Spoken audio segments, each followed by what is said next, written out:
That's right. What Yeah, you expect? I clicked on it by mistake, and there were people already in the chat.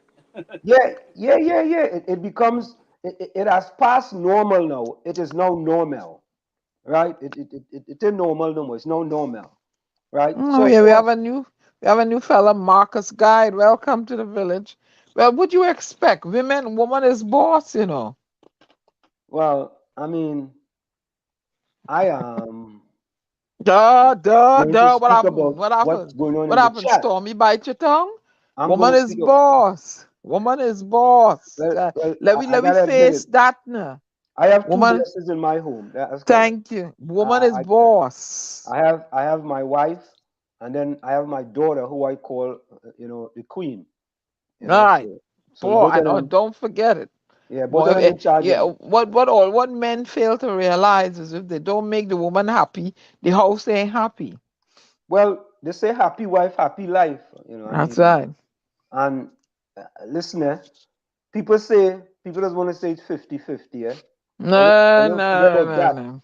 It's no 50-50, boy. Nope. Nope. You want equality, but forget Nope. Nope. about that. Nope. But anyway, Woman. the first in the chat this morning at 11:42 a.m. Oh God. 11:42 a.m. Was Takesha. Oh. And Takesha say, I'm not just coming first, She comes second, she comes third, and she comes fourth too. So Takesha take all the medals, all the early medals, right? So that was as early as possible. So that was the first four. And then we come now to later on in the evening, right? Of course, in the evening, again, it doesn't matter. Again, Nadia, Yep. Nadia, Nadia, Nadia, Nadia, Nadia, Takesha. Hey, look, my friend Sharon Bernard come back, boy. Sharon, where you been? Eh? Did we have another Sharon in the chat too? You know another Sharon? That was my friend, but she ain't there tonight. What was she name? Williams. That was I Bajan. Bajan? She's not a Bajan. She's an American. Oh, she's American. All right. I just asked a question. Why are you getting so feisty? Are you picking on Bajan for? You see my boss, Prime Minister in Guyana, you ain't need no test to go in Barbados, eh? Well, woman is boss. And fish stick, yeah, majority of women put Dr. Rowley to run the country twice, but a majority of women we take out Donald Trump though. So don't go there. All right, so go ahead, answer. All right, okay. Only have a little fight by the side, Sharon Bernard. Is it Bernard or Bernard? Is it Bernard? You can't see the woman name. You from? It's a It's saying deficiency. Bernard. It's not Bernard. Bernard. Yes, Bernard. It's Bernard? Well, yeah. I see Bernard there, so. So Or it's like Bernard. Bernard. It ain't no Bernard. You Bernard. you're trying to chop up your woman name. No, but I want to pronounce it correctly. She ain't say it ain't no Bernard. What it is? Bernard? There's no H in there. He did not say that. He didn't pronounce the H, Diana. You have yellow wax in your ears. I know I hear. I'm trying to get the right pronunciation. She said bend hard. No fish stick said no fish stick. Fish stick said that. Oh, fish stick said that. All right. But anyway, Sharon go correct. I'm not listening with Chibajan here, Anita. Yeah. Hey, watch yourself. Yeah. You listen. You have yellow wax in your ears. Don't go there. Okay. Look, Diana better pick up. She might see that Trini or Beja. Wait, tropics? Which tropics from again? Canada? Is tropics from Canada? I don't know. Okay, and look, oh God, look my good friend boy, Joan, UNC, Lavantil, Jadubia boy. I'm a good UNC friend. Gary, I could be a Bajan and a Trini. You can't do nothing about that. What's your problem? When you want to deal with Trini issue, you gotta put on your Trini. I is a Bajan and a Trini. Watch yourself. You jealous? Trini issues by a Bajan hat. you do not have an ID card. So don't call yourself no I have a Trinidadian. birth paper. Say I'm Eh, born in Trinidad. That whole more weight than when I was born, they didn't give me no ID card. They give me a birth paper. Did you So go? alright. Did you go to the place in So Port au Prince to get alright. your birth paper? So alright. Yeah, when I was born, they give me a birth paper. They didn't give me no ID card. So that make me a Trini. Alright, good. And you are sure that is I a original sure birth it's a paper? Trini. I sure, because I went and I get the new one.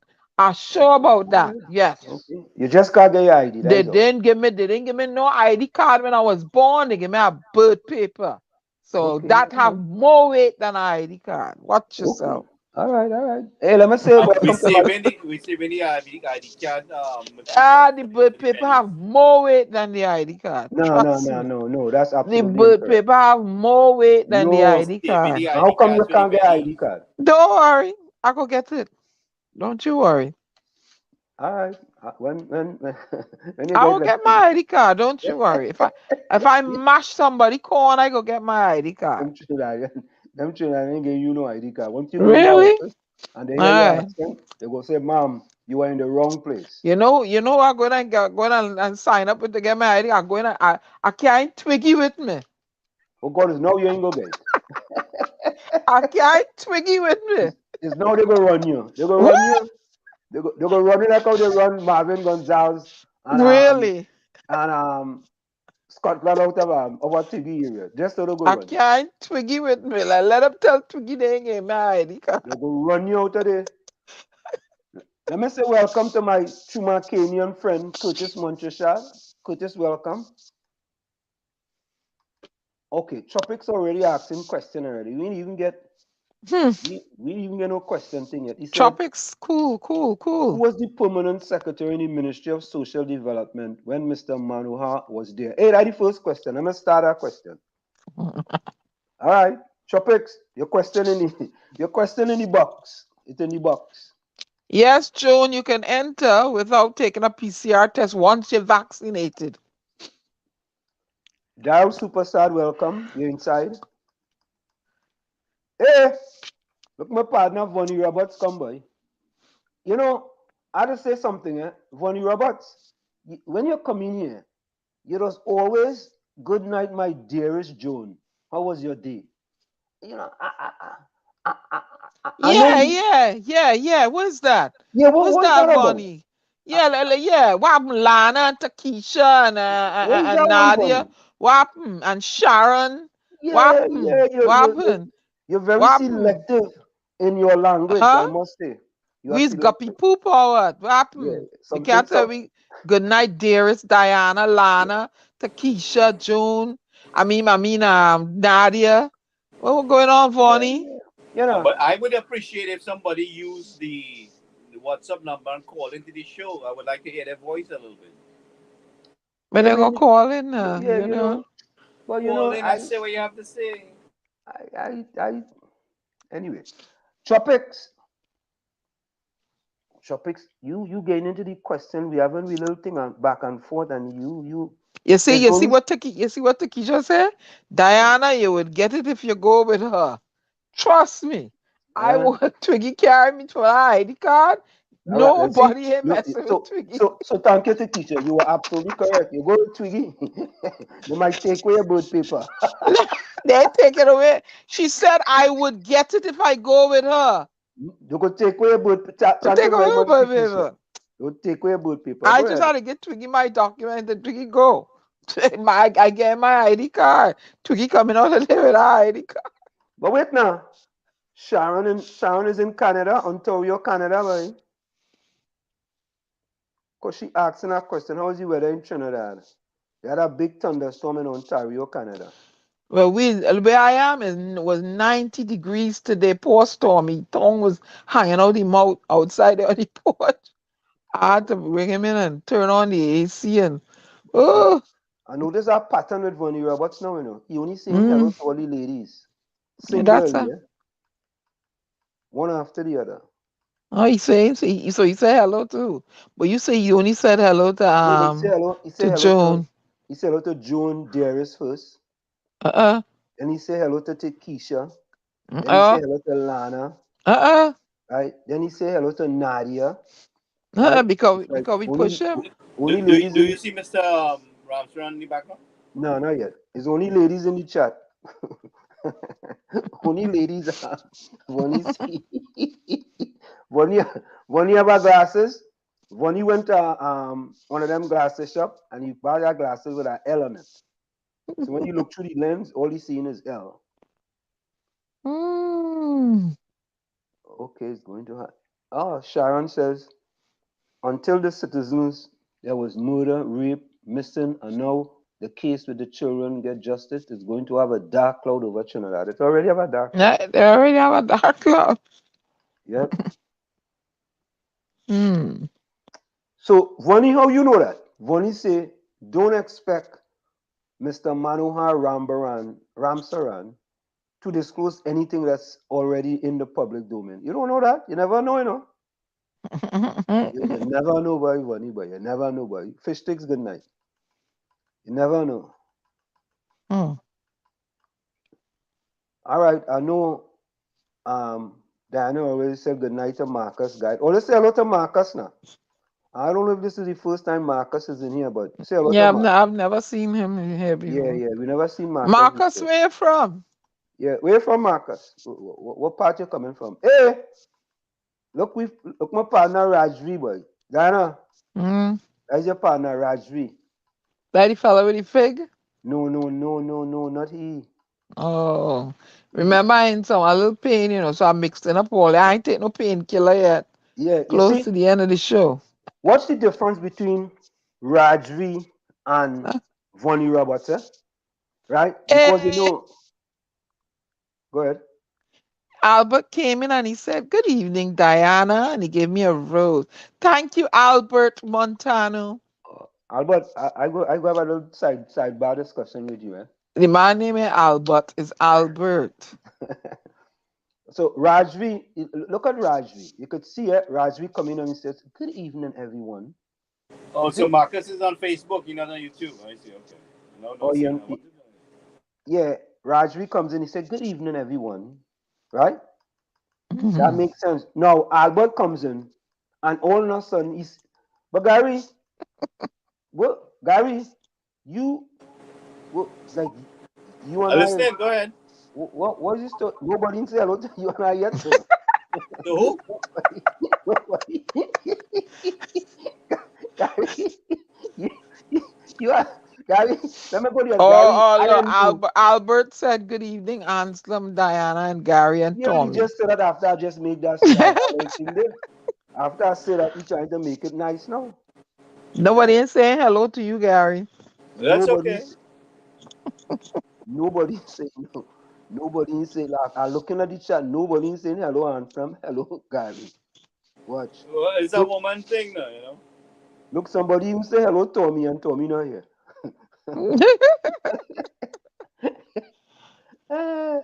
Mm. Nobody ain't say hello to Stormy, but that's okay. Now Stormy not part. How come Stormy is part of the show now, son? Huh? Storm, How we ain't saying storm, that? Stormy in the bed for a little fella. He hot. Marcus God. some Marcus some South Trinidad. You see, after Albert here we talk, Albert come, good evening, Anselm, Diana, Gary, and Tony. You see? Mm. But not one female say good evening yet to us. You know. Mm-mm. Okay. They vex with all you. Boy, oh God, look, people are not questioning for the man already. Look, What Lana right? put up, Lana have them she boxing gloves. Lana ready to What? fight. Yeah, what right does Manoa have to make such a judgment not to turn over the Sabga report to the police? Oh Ooh. God, Lord have his mercy. Oh God, all the wait now, man. Oh good. Lana have one she boxing gloves. Take it Yeah. easy, Lana. Take it easy. Yeah, yeah, yeah, boy. Oh, God, she come out fighting, boy. She throwing left, upper right. Hey, look, Diana. Uh, Albert say, Diana, if you living close to me, I will come across and help you with your pain. Albert, how you gonna help her with that pain? oh, How isn't that sweet? we gonna help you with the pain? He would probably give me a massage. Oh, okay. All right. A massage. You Okay. and Gary never offered to do that on All the Closer to Me. No, not me. Let's tell me do that. That's And Gary quiet, you see? Well, they don't care about me. now that's Tommy job. That not my job. But hey, Gary, I hear something about your party. Let me put it up here. I see it on the Brave Boy report page. Or look, or before we go this, look, Bonnie Roberts apologizing. I apologize to all my ladies. You are all my dear. Boo. You see? Boo. Bonnie, Boo. I'm sorry for exposing you, but I Boo. apologize. Boo. Wait, Dana, you see Ulrich? Me don't want nothing from Vonnie. Too late. No, Dana, you see Ulrich? Where? I think Ulrich showing you the apartment you have up for rent. Oh God. Hey, but Albert, I don't think Hilton guy was the COP unless COP 1997 or no. I think it was Mohammed. Yeah, I think it was Mohammed or no. Albert, you can correct me if I'm wrong. But he could have still given a copy to him, to the guy. Yeah, Marcus says you see like the chat better on YouTube will make the transition. All right, Marcus, we're waiting for you to come back. No problem. Oh, Gary. Gary, go on. I don't know, but I don't know if you see this. This was from Marcia Brave Boy. Oh, you see that? June 26th. I don't know who Gary supporting, boy. Gary gone again. He ain't saying nothing. As soon as Gary see that was coming up, he gone. Gary. No, he gone. He coming back. The 26th. So what that mean, Anselm? They looking. They have an internal election. Yes, an internal election. Who they looking to replace? Well, I don't know if they're looking to replace anybody. Oh Lord. Oh yes. Let me see what will go on here. Yeah, that's interesting enough. Very interesting. But they never an internal election a year ago.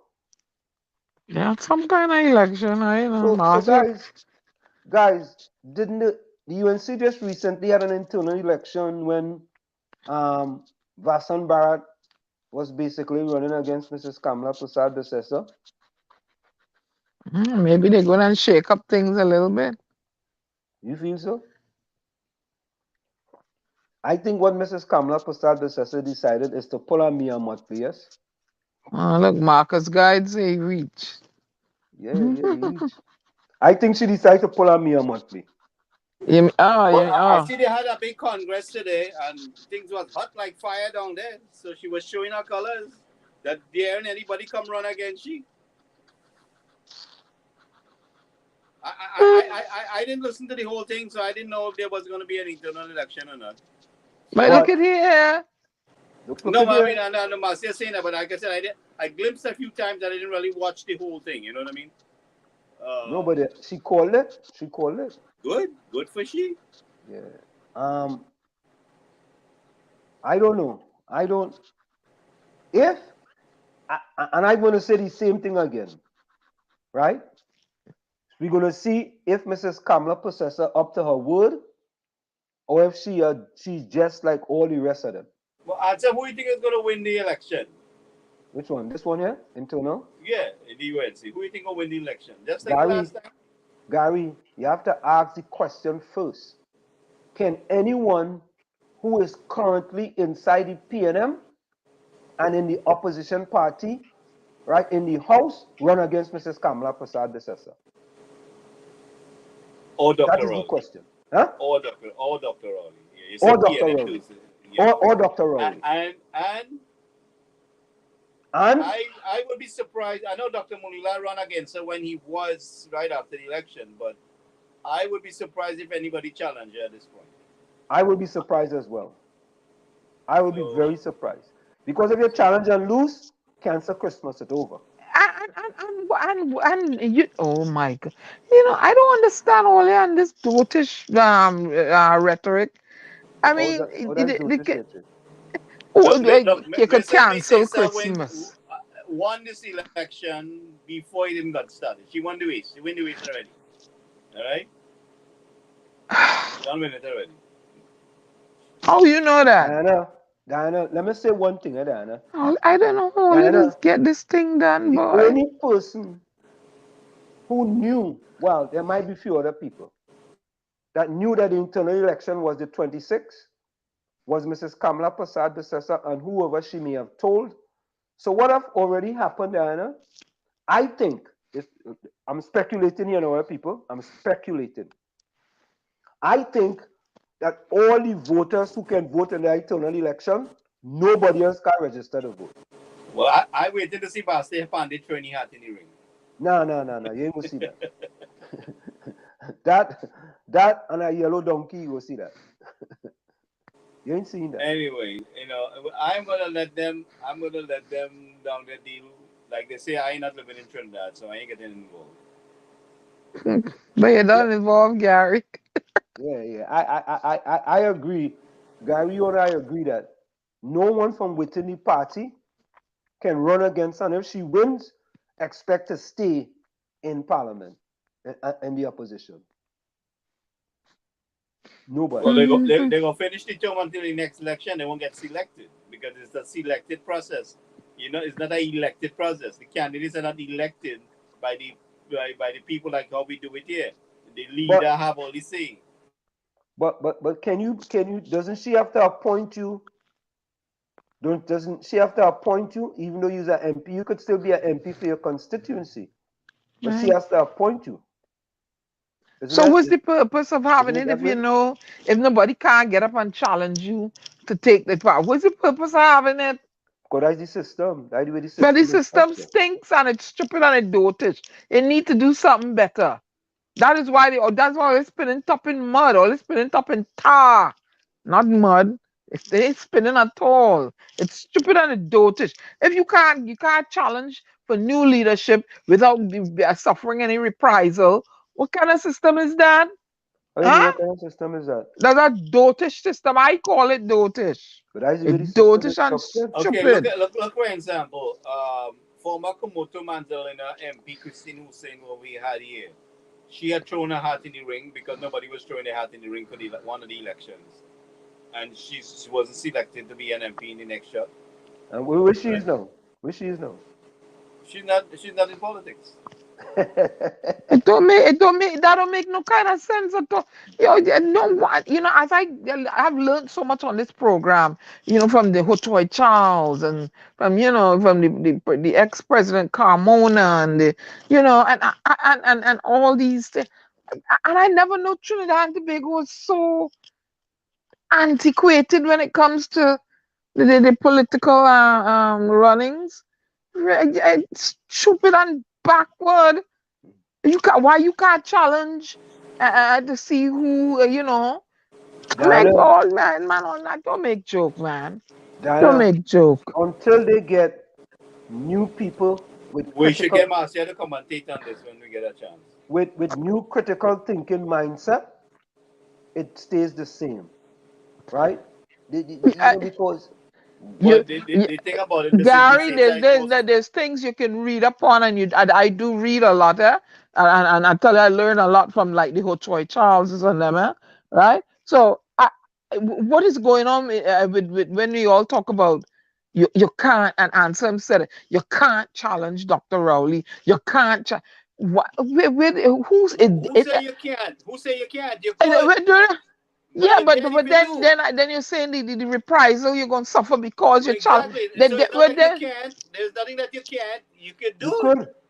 But then that's the Soviet. That is the United Soviet Republic of Trinidad and Tobago. Then no, it's not. It's not. Yes, it is. Use your freedom. Your freedom is to challenge, and the leader of freedom is to get rid of you. Yeah, and that's why the country the way it is. So let's bring in our first guest, who's sitting here waiting for us. Let's see if he's ready. Hello. Hello, good afternoon. Mr. Manohar Ramsaran, how are you doing, sir? Good, good. Sorry to be late. I had a little family emergency. No, And I that's was, okay. That's okay. I That's okay. was racing to reach back home. Yeah, we wanna thank you very much for taking the time to join us. How are you doing, sir? I am doing fine. I'm not getting very old, but I'm trying. I know at one time you was you was Minister of Sports and you was part of the Trinidad and Tobago cricket board. Is that accurate? Yes, very accurate. Oh, wow. Yeah. You was a cricketer in your young days? Yeah, I played a lot of cricket. And I was one of the fortunate fellows who didn't play Test cricket. Mm, But the Custom and Excise team, of which I was captain, mm. we toured India, New Zealand, Australia, Pakistan, not Pakistan, New Zealand, England a couple of times, and North America, Canada, and New York. So yes, I played a lot of cricket, and I played in all the Caribbean countries as You captain know, of the Custom and Excise Yeah, team. yeah. You bet you pelt a googly or two. No, I never support. yeah, I don't know. You have to excuse her. I was a old, I was a all in my own right. Mm-hmm. And those days cricket, you play for fun. But the Mm-hmm. people who kept me out of the Trinidad team are the famous Inshanali and Rafik Jumali. Ah, Them was my two favorite spinners, So I do. Gavaskar. In I Sonali like used to Gavaskar. Praise Sal. I remember that, like yesterday, Mm-hmm. I used to look at Yeah. the Sunday papers to see the results, to see how much wicket Inshanali Yeah, get, or see how much uh, wicket uh, Rafik Jumali a get. long time as you talk there. Mm. Cricket was played in a way that every Sunday, and the Guardian had all the scores all over the Queen's Park, Savannah, and so on. Correct. And Correct. Monday morning, all the scores again. I used to look forward to that because I used to be on the papers almost every Saturday, and Sunday and Monday mornings. But now None. we are much more media and less coverage. Well, I Miss, used well, to Miss, look. I used to look for Paragon with Pascal Roberts. You know who I played for? Compton. Oh, you pay for Compton? Yes, Yeah, yes. man. That is Cinderella side in town. Right. I used to follow them. But before we continue, I just wanted to introduce. It's in the village with the dark triplets. D is Diana. Diana is considered to be the storm. I am Anselm of Wall Street. And G is Gary. Gary Mahabir. He's considered to be the phantom. We have a fourth person who is not here with us now, Tommy. Tommy's a commissioner here in Mm-hmm. Newark, New Jersey. So, Okay. so we get but that Mr. nice Ram, salad ticket. but Go Mr. ahead, Ram, brother. so wait now, I ain't getting my cricket thing yet. Go ahead. Mr. Ramsar, I was a mean spin bowler, in the village thing, in the village side, and Well, they making me last man to bat, I had to bat first, or nobody get yeah. the ball. Yes, long time cricket was so much fun, so different. Yeah. I remember playing like I live in Monroe now. Monroe Mm, play Charlieville, Shaguanas, and the yeah. crowd used to be couple thousand people, two to three Mm, thousand people. Now yeah. you're lucky to see that in a test match in Trinidad now. Yeah, when they see the girl take, she kind of bring it from behind and pick, and I pelt the ball out, turn my hand and spin the ball. They say, wait, yeah, boy. Yeah, Yeah, she used to spin it very good, and was only one yeah. set of six, only No, six well, girls. before we get into serious matters, I want to give you a joke. Yeah. As I mentioned earlier, I was the captain of the Customs. And we played the first over 35 final in the Queen's Park Savannah against Mary Boy. Mm, And we used Jasmine Sammy because we were short. mm. Customs couldn't get time off and thing in those days. And this lady cricketer, I think she played for Trinidad and Tobago. I put her as the 11th person to play. And we won the game, of course. And Mary Boy protested that we played a woman. Interesting. Boo! Yeah, that is so interesting. But But, but the law never say you can't play a woman. That's right. Yeah, yeah. so we won the protest and the trophy at the same time. That's interesting because you were also Minister of Sports as well. You was a Trinidad and Tobago Cricket Board executive member. But one thing I want to ask you, right? You was also part of the COP and you was a member for Shogunas, right? Correct.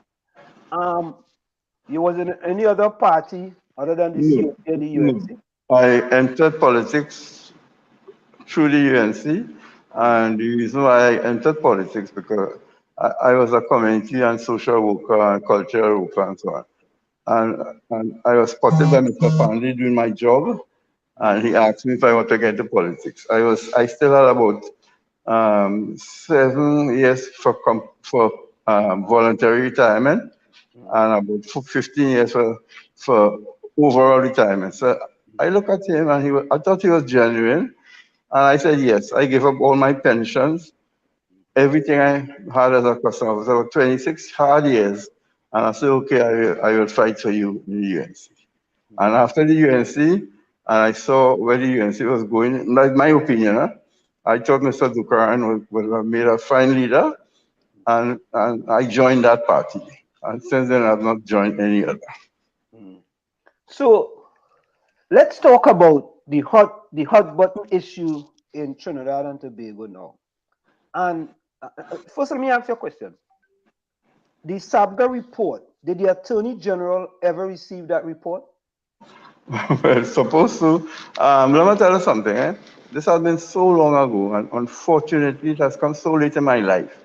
My memory, I could go back like cricket and so on, but my memory has really faded over the years. And I want to be honest. What happened and what didn't happen with the report. But I'm glad. And look, we are talking to your audience in North America. I know people in Canada and Trinidad listen to you. It has become a worldwide topic. And I am glad, as the former Minister of Social Development, who commissioned the sabga report, to see that the whole world is focusing on this scourge of children abuse, whether sexual or otherwise. And I'm happy that this is there to be dealt with, and that we end that scourge. I tried, even today I was by the cricket ground looking at cricket, and people reminding me about Hans Booth. They had personal relationship with him, and the things they say would chill you. But again, that was before my time. And if this debate we having now, this public debate could end child prostitution, child abuse, pedophilia, I would be happy. Whoever take the baton and run with it, I have no problem. I don't believe that. I see myself as a Trinidadian first, Tobagonian, of course, and not PNM, not UNC, not COP, but I want to see Trinidad and Tobago come first. Whether anything we do, I want to see a Trinidad and Tobago that I could be proud of. Now, here's the next question, right? So you can't recall if the Attorney General received the report or not, right? But we were told that the Commissioner of Police at the time did receive a copy of the report. Is that accurate? Well, let me go back a bit. When this report came out, it was, to me, a hot potato. Most people wanted to stay away from it because it was explosive at that time. It still is. So I believe that these people got copies because they quoted the document here, there, and everywhere, and we still hearing people quoting. A media person from Trinidad and Tobago, 2 media people called me and asked me same question. And they said, you have a copy? I said, no, I never kept a copy because cabinet property, when it goes there, it becomes cabinet property. And our Prime Minister never allowed people to take documents from the cabinet office. But they would have been discussed, read, and so on, and approved, and that stays in cabinet. Anybody who serves a cabinet will tell you that. We entered there with a cabinet box, and we left empty-handed. We were not allowed because cabinet note was not supposed to be leaked to the media without it being confirmed and so on.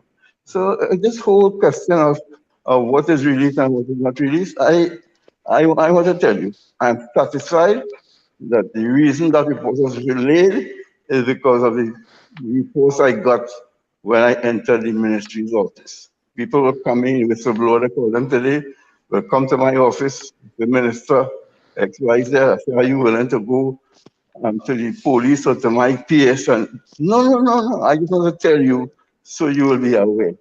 So most of the evidence we got were allegations. People were not brave enough, and they shouldn't be. I had something with police and so on, and I am lucky to be alive. I was a custom officer at Piaco Airport. I see senior police officers. I see politicians walking in customs and walk away with drugs. Could I say anything in those days? Who to trust? We grew up in a crazy society, you know. People must remember that who will protect who.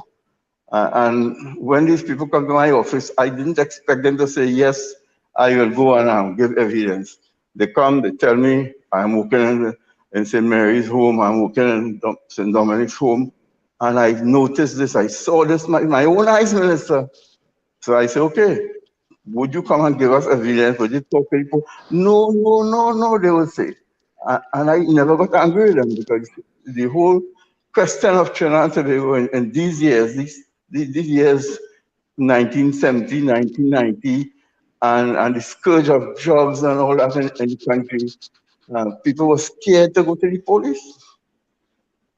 But let me ask this question, right? Mm-hmm. This was a very, very in-depth report, with, as you say, allegations. Isn't the police there to investigate these type of allegations to find out whether they are accurate or inaccurate? Yes, and I want to commend the present Prime Minister for making that move. And I wish him well, wish the police people 25 well. years later? That's okay. This scourge was when if you must search Google or the other sites you have, and search this period in the world's history, the 80s and the 90s, when then the UNICEF started also to investigate the whole question of children. You know, I went to the first convention on the rights of the child, and when I saw different bigger countries than us trying to come to grip with this situation, it was not a nice picture at all. I saw children from Thailand and these places that we had child prostitution, and children come to the fore and giving evidence, and that was heart-wrenching. I'm talking about children who have not reached puberty. They were still flat-chested, and they were about 8, 9, 10 years old, and they were described as prostitutes. My heart boiled, and I prayed that that would happen in Trinidad and Tobago. Lo and behold, it was happening, but I didn't know. So then when I came back home, I initiated the sabga report to get to the root of this. And people criticize me for it, so I stand criticized. I believe that by correcting this ill or this scourge is more important to me, I might be wrong, with my view, than locking up 1 or 2 people here and there. But How Mr. do we end this scourge? But Mr. Manohar, in that 25 years, you know how many little children got abused, sexually molested in all the years, and nobody did absolutely nothing. And let me correct that. There was some legislation in the parliament, right? That was 5 of them that were passed, right? But that appears to me to have done not much, because the homes doubled after 1997. Doubled. Right. I'm glad you raised that point. When I went into the ministry, it was Salvatore building, 1 floor, Ministry of Social Development, the engineer of the ministry. If somebody will walk out, and people walk out the street and come to me or the PS and say, look at vagrant right here in front of you, sleeping on the pavement, because we inherited a big vagrancy problem. So when I asked the permanent secretary, I said, who sees about vagrancy? Let her go to any officer. So I set about to do the same thing. I had a task force to deal with vagrancy. And immediately when I found out the root causes of vagrancy, then I could have acted and put a social displacement unit in place. My style was to put systems in my first 2 years in office. I wanted to do that so that there will be somebody responsible for vagrancy, children issues, There was not a desk to deal with children issues. But I hear you, Mr. Manohar, right? But the question is that, and the question remains, and now we are quarter of a century later. You know cricket, so quarter of a century. And if you make 25 runs in cricket, there's a possibility you could make half a century and so on, right? Right, correct. Quarter of a century later, at 2 decades and 5 years, right?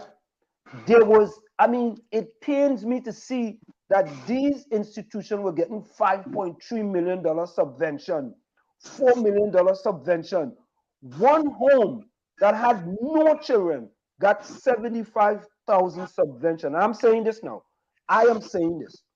This is me speaking now. It appears to me that there was a ring of kickback and it had something to do with politicians, and people wanted to silence that report so the things can continue its merry way. Everybody was deciding to look in the other way, and children in Trinidad and Tobago suffered.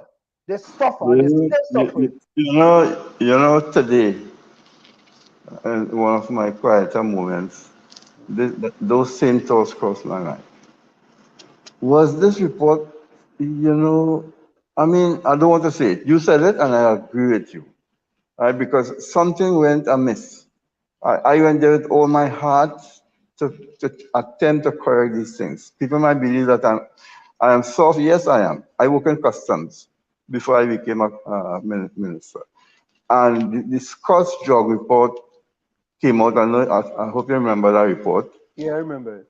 Right, and 17 customs officers were named in that report. And I knew a few of them personally. I knew of the ill-gotten wealth, big houses, the kind of cars they were driving on a customs officer salary. That was a no-go, right? So and a few of the younger officers, I was a young officer, we were happy that the customs was going to be cleaned.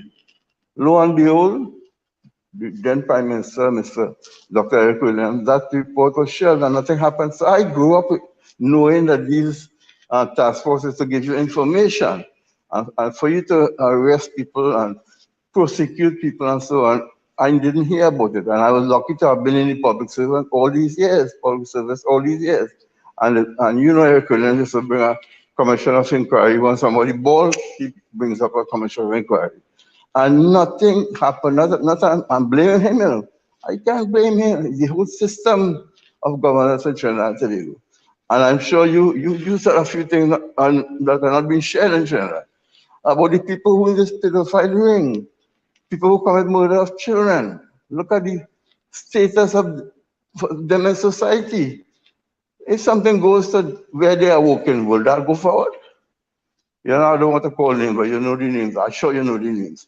But this is what has happened, is happening in this country. And I'm glad if Minister Rowley, who has been sitting opposite to me in Parliament for 12 years, if they could come forward and get people and arrest people, I'll be happy.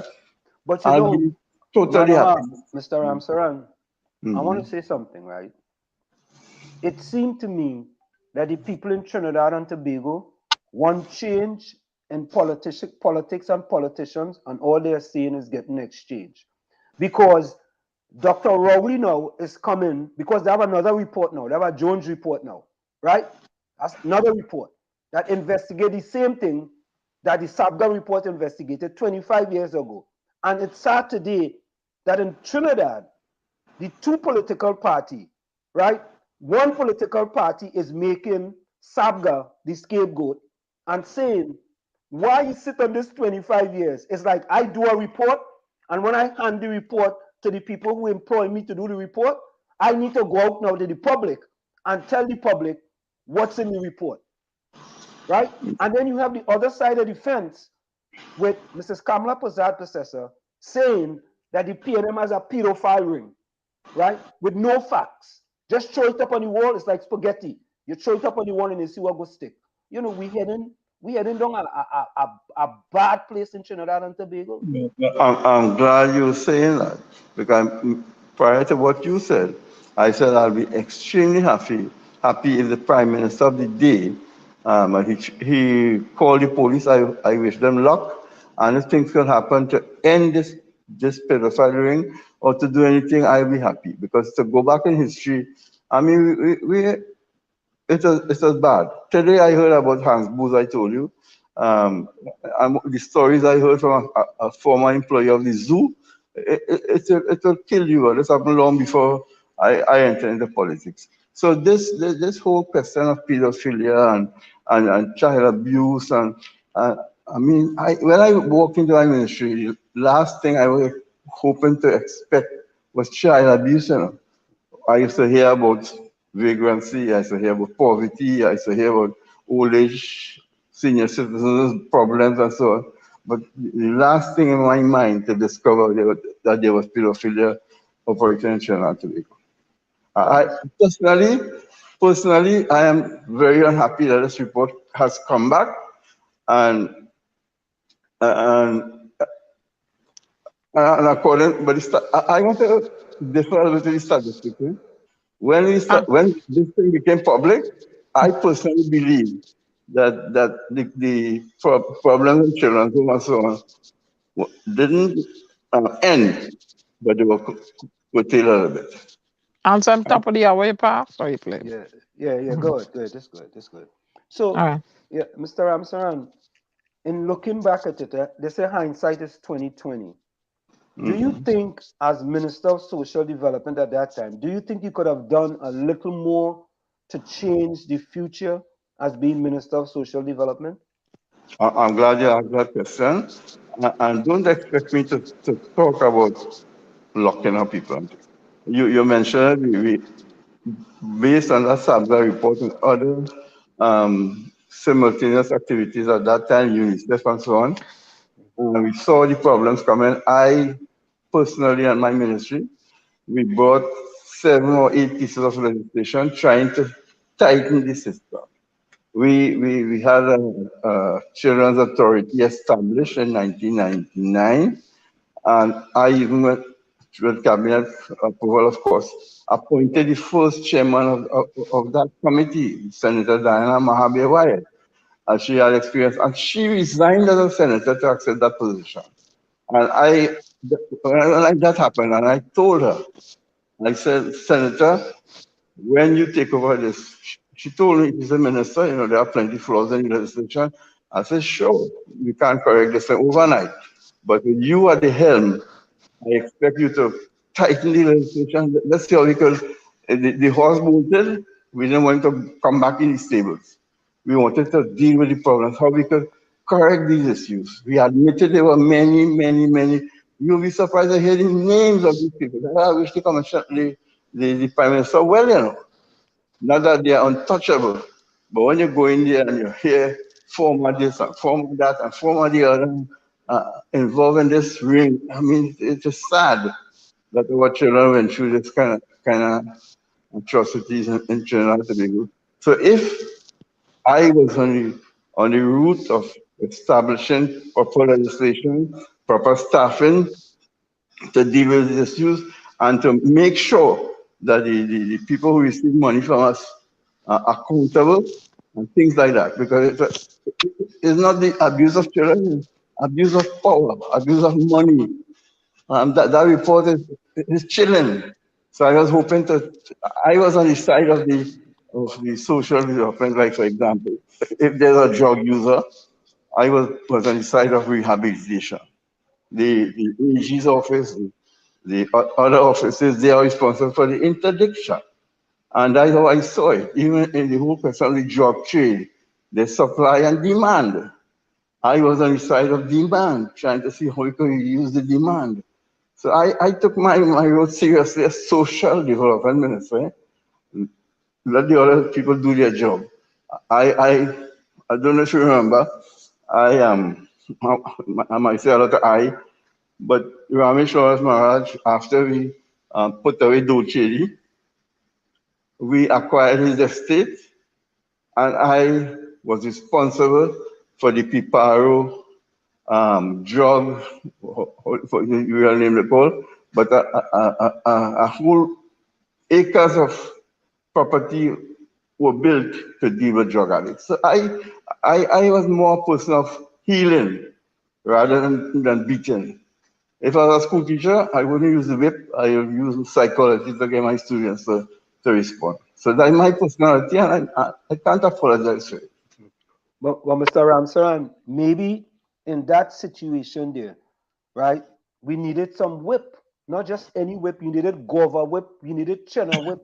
We needed bamboo whip. We needed all kind of whip because this is But our children. This is our future. I agree with you, but I won't use the whip. I Yeah, but agree with you. I agree with you. I'm not disagreeing with you. I'm not being funny. I agree with you. I sometimes I wish I had the power. As I told somebody, if they give me 2 guns in my waist and a good bulletproof, I will go and look for these pedophiles and deal with it.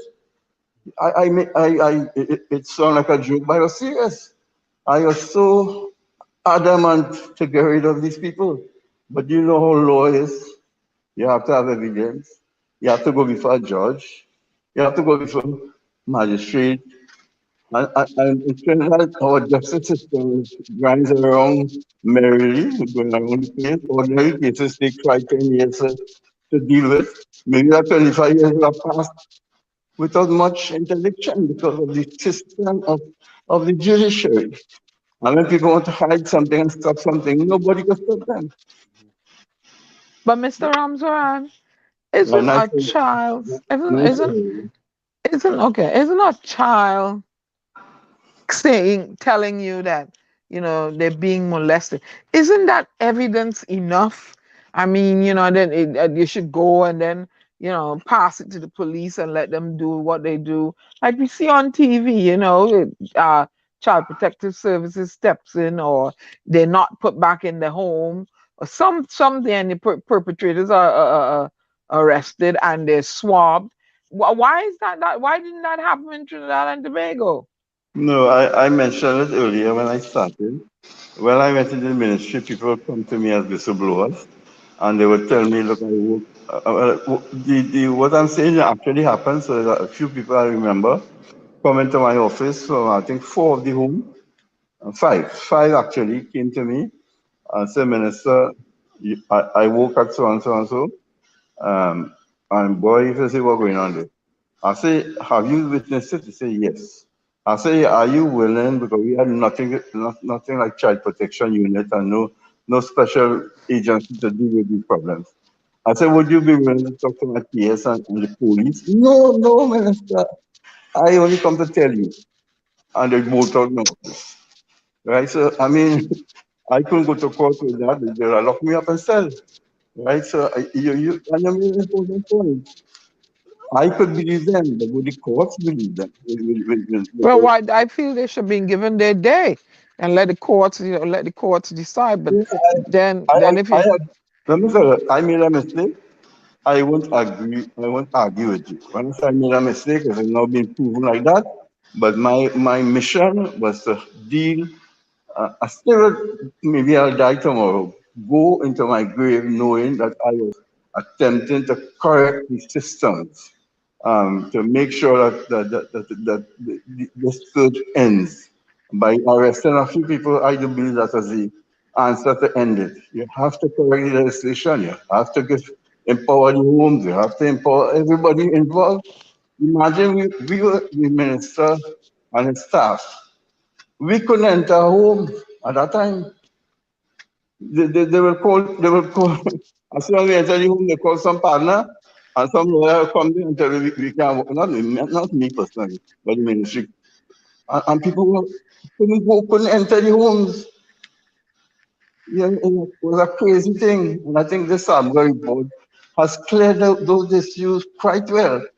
Right? And now the officers could walk in the homes. I don't understand what was happening that 25 years ago, I mean, It's they a, had something to hide. yeah, I thought they were hiding. I really thought they were hiding mismanagement of finances. 95% of me believe at that time that is why they were hiding, not what we found out after the job report, after Sabga's report. What we found out there is much more important and more chilling than what I initially thought. But Mr. Ramsaran, here is my problem. I read all 97 pages of the Sabga report. And I will never blame, will never blame Robert Sabga for all those other individuals who are saying, all of a sudden, 25 years later, he coming out and talking now. Because anybody that got that report, there were names that were named in the report. There were children from those institutions that were named. Not one person decided that they were going to call one of these kids and speak to them. Not even one, just one. That tells me. You notice so far, well, I not notice everything I did, but I never attempted to blame. I'm not any blame game. I could easily sit down here and say the other people didn't do anything prior to I come there and blah, blah, blah. No, I'm not any blame game at all. But Mr. Ramsaran, I don't mean to cut you. They didn't do anything. You don't have to blame them. They didn't. But let me go on. Okay. I still up to 1997, 2001 as minister. And since my departure, voluntarily or otherwise, there were several prime ministers, there were several ministers of social development, and they can't say we burned the report because now everybody, I'm going to tell you, a media person say, you had the report? I said, no, but he said, how one you send it? Look at the big joke, it was all over the place. And people say that we destroyed them and we did this and that and the other. Not one minister that followed me, whether it's a UNC, PNM or whoever, not one saw it fit to continue the work I left. Because I believe a ministerial job is work in progress. If I leave the administration closed down, sometimes I talk about cricket. I'm in the cricket club. I'm still the president after so many years. And the day I depart, I tell my youngsters, the club must not mash up. You know, the local parlance, the club mashing up. I said the club must not be destroyed. It must continue. And a minister's job is work in progress. And one thing I'm unhappy about in our system here, once a minister turns his back, the new minister destroy or hide all the documents that he meets in the office. And this is something you could investigate. When I went into my ministry, I said, they clean up everything that my predecessor left. And I wanted to see what they were doing. But the way the political system is, no, you have to destroy them things. You can't keep it. Who was the Minister of Social Development after you? Or did the PNM come into power? No. I think it was Anthony Robert. Anthony Robert? Yeah. And I remember him because I was in opposition for a few years. So if it was Anthony Roberts, so Anthony Roberts basically didn't even want to see that report then. He didn't even look at it. Maybe he wanted to see it now. But maybe somebody in the ministry didn't want him to see it. You see, boy, I wish I had another few years to get back there and fight, you know. Because really looking back, and especially this last couple of weeks, looking back, this country, people making it ungovernable. Because you could ask any minister, when they walk in as a new minister, the office will be cleaned. As I'm sitting here, I'm sitting at temple here, clean, nothing around. And this is what passes a norm. When the PS come, introduce me to the ministry, I walk around, I see no documents, it's clean like a whistle. I don't know if it was temporarily put away, but it was clean. And maybe that's the system that the PSs have to work under. Don't let the new minister, let him do his own work, let him start. And I do agree that. I really believe that a minister's job is work in progress. No, were you moved from social development to Ministry of Sports? No, boy. Unfortunately, I am. Sports was added. I started as Minister of Social Development in 97. The famous year, Community Development added to me, and in 98, Ministry of Sports was added. And each come with its own challenges. Remember, I was the person to build all the stadiums in the country. I'm not making an excuse, don't get me wrong at all. Because a good manager, a good minister is supposed to be a good manager and a good delegator. And I think I was doing that properly, running the ministry with 5 PSs. I didn't have 1 PS. I asked the Prime Minister to leave the 5 PSs and the various ministries, and their work will continue with my policy guidance. And I was, I mean, if I bring Ministry of Sports, people might feel a hiding. But no, I actually used to visit those stadiums once a month. And one day I want to tell the story of a minister. You see, at this time, I don't want to say this, and people believe I'm making an excuse. But a minister's time, he has none. A brief, I mean, who criticized me, that's okay. Monday, we have FNGP meeting. That is held at cabinet. You have to go there, and normally it takes a whole day. Then on Tuesday, the Senate. Senate meets on Tuesdays, and most ministers, from time to time, will have to attend the Senate. And then Tuesday, too, was my constituency day. Wednesday was my office day in the ministry. Thursday was cabinet, and Friday was parliament. I used to tell people, my colleagues then, including Mr. Pandey, I believe, Mr. Prime Minister, the time is coming where elected members are to see about their constituencies, because that's a full-time job, you know.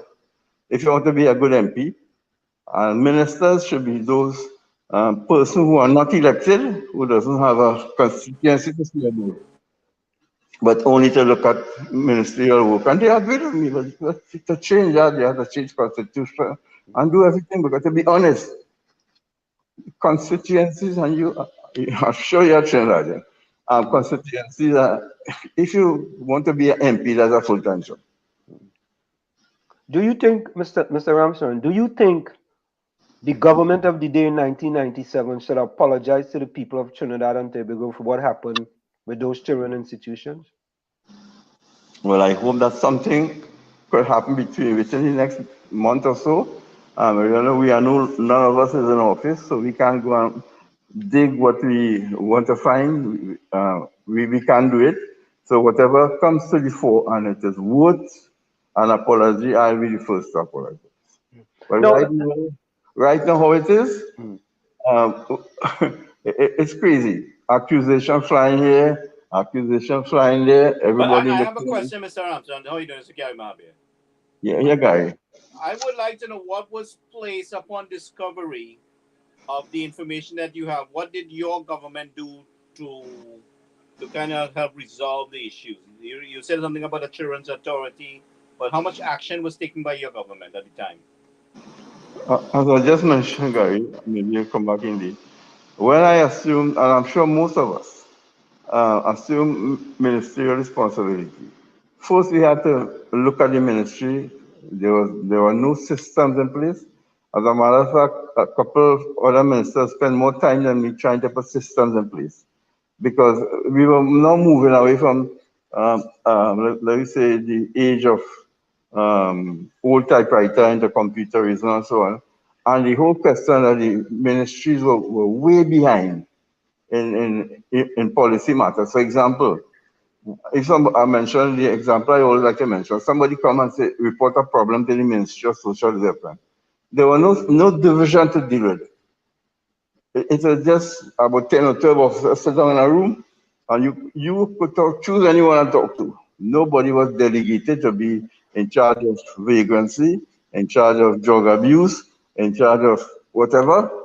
And so I said, no, this can't work. I am going to set up divisions in the ministry. I mean, I am here to talk about what I did as a minister, but that is what we had. What we inherited was, I mean, I don't want to blame nobody. That's why I said I don't want to play no blame game. No. It's not about that blaming. You have to bring the truth out. We don't want these things hidden. If you meet a mess, say you meet a mess, and what difference did you make to correct the mess? This is what we want to get out.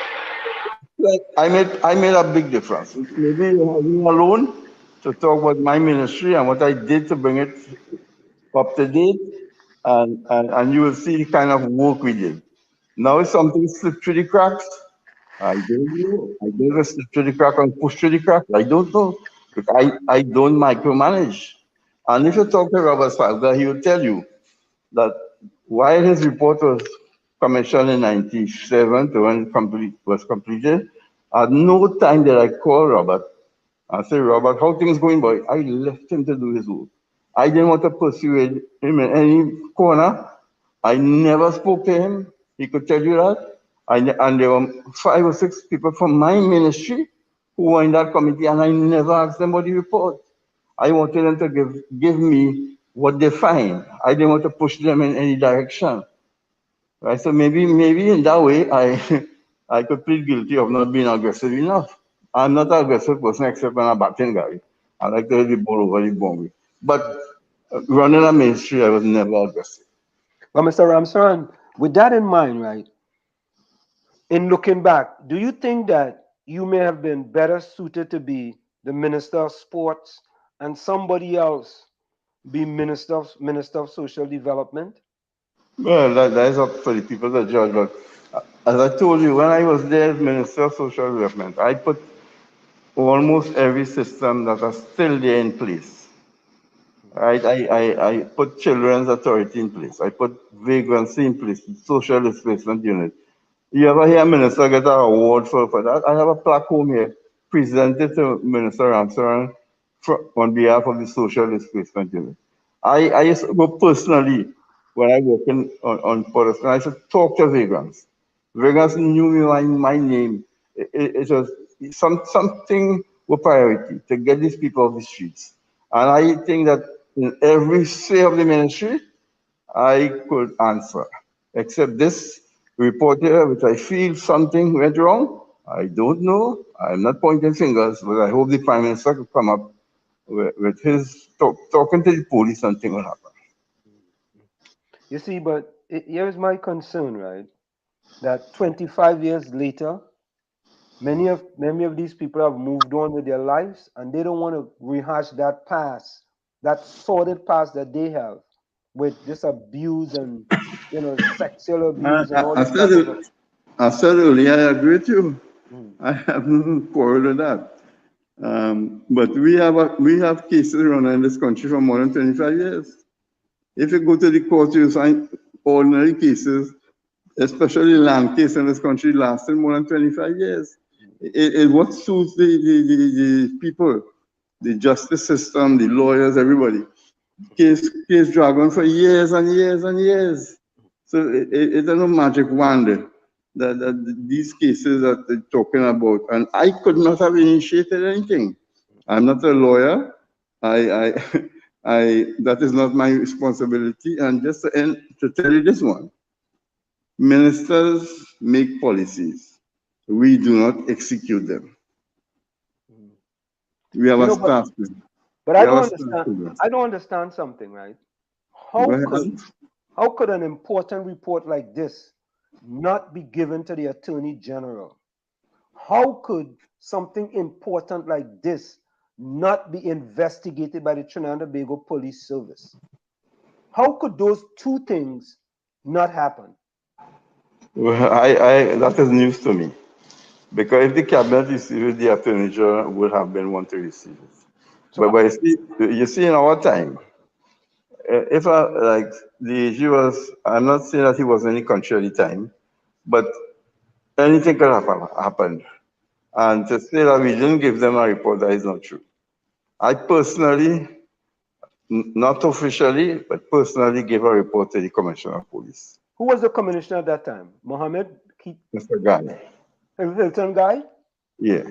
So you personally gave a copy to Mr. Hilton Guy? We were doing a lot of work in community policing. Right. I was Minister of Community Development, and we were creating all these visiting schools and their reports, and we used to meet very often. I think he's the only public figure that I used to meet with so often. Right? We used to meet maybe once a month. We used to visit different schools, Tobago. We used to be together all the time. And I had a copy with me that before it went to, I said, boy, I can get down and report here. He said, Minister, get married now. I hand him it. I can't remember between me and you. if he returned it to me, but it was not an official handover. But you would say that he did see the report.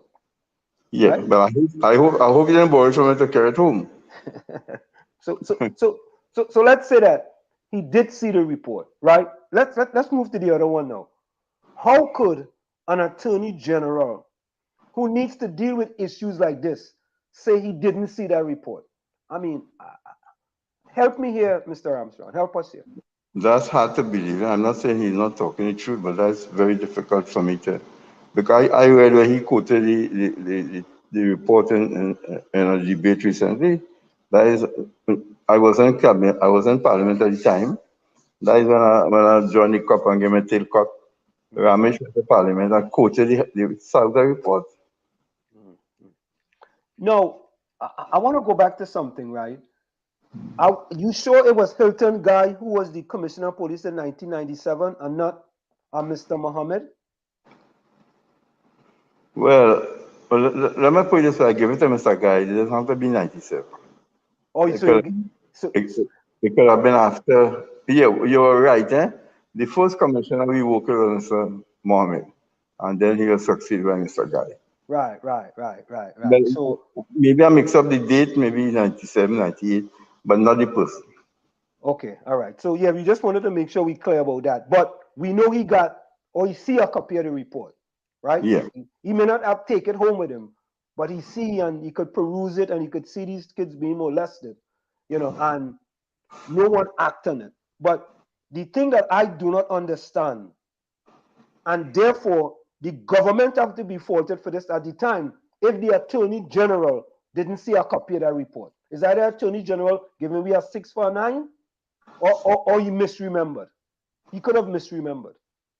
I feel I owe him a call to talk to him about that. Yeah, you need to ask him because he could have misremembered. Because I don't see, and if that happened, Mr. Ramsaran, God help us. God help us. Now I have a question. The Akil Chambers incident. What should that there was some kind of an incident report by the police, right? That took place, an investigation on the child death, basically. Was that brought to the attention of the ministry? No, you see, that happened in 1998, I think it was. Yes, it I did. was still minister when the sabga report was already completed. And you know, that's such an important point you made there. This was a horrendous murder, right? And it was investigated by the police, and they did their job because they were called on the scene and blah, blah, blah. And that report, we heard so much about it. We're losing your voice for some reason, not hearing you. Yeah, the evidence was destroyed and things like that. And no, the ministers couldn't intervene. It was still in the hands of the police. So so that was so the police was handling that. So that no information came to the cabinet in reference to that investigation. No, that was 98. Yeah. We were coming very close to the election in 2000. And time we left, nobody, maybe the AG or the minister would have gotten a copy, but it was not shared and make a public document. You see, because my concern is I don't feel that the police did what they're supposed to do in this incident here, with handling and prosecuting, going after those who were involved, because I think the police failed to act. I'm sure, just like how people accuse me of not being open, I'm sure all of us know who were responsible for the death of young Akil Chambers. But because of the political system in this country, and the people involved in that, whose DNA they claim to have found in the child, and it was destroyed, the evidence was destroyed, I understand, within a couple of weeks. Where do we go? This is what happened in this country. I wish we had some kind of investigators like you have in America to come and deal with these people. Our whole, we know everybody else. In Trinidad, something happened to you now, you know a police to call and deal with this. right? And if it goes to court, you have a friend who know the magistrate. So we live in a kind of a nest in this country. Even a traffic ticket come to me, but I didn't get a ticket. But my friend got a ticket. And first man we could bounce up after the policeman. He said, give me a ticket, I'll deal with that. You see, you see what I'm trying to paint? That Akil Chambers. I followed it because the job report was fresh. And here we have something. And then when he heard the shout, the evidence was destroyed. Mr. Ramsaran, Yes. it is I come from a home where I suffered abuse, not one of the Trinidad and Tobago homes, right? But I put myself in the shoes of these kids. I'm quick to empathize with them because I know what it is to have an adult stronger than you, older than you, raining down on you, and you have no way to turn to for help, right? Is there any way where they tracked the development or the progress of these children who graduated, or not, for lack of a better word, who aged out of these homes? And do we know where they are now? As a matter of fact, a matter of fact, in one of the legislation we passed, we talk about a registrar. Well, do you remember when this thing happened? I already demoted office. I think it was orphanages was supposed to have a registrar to register all the inmates of these institutions. That is law. You're supposed to register them and keep them.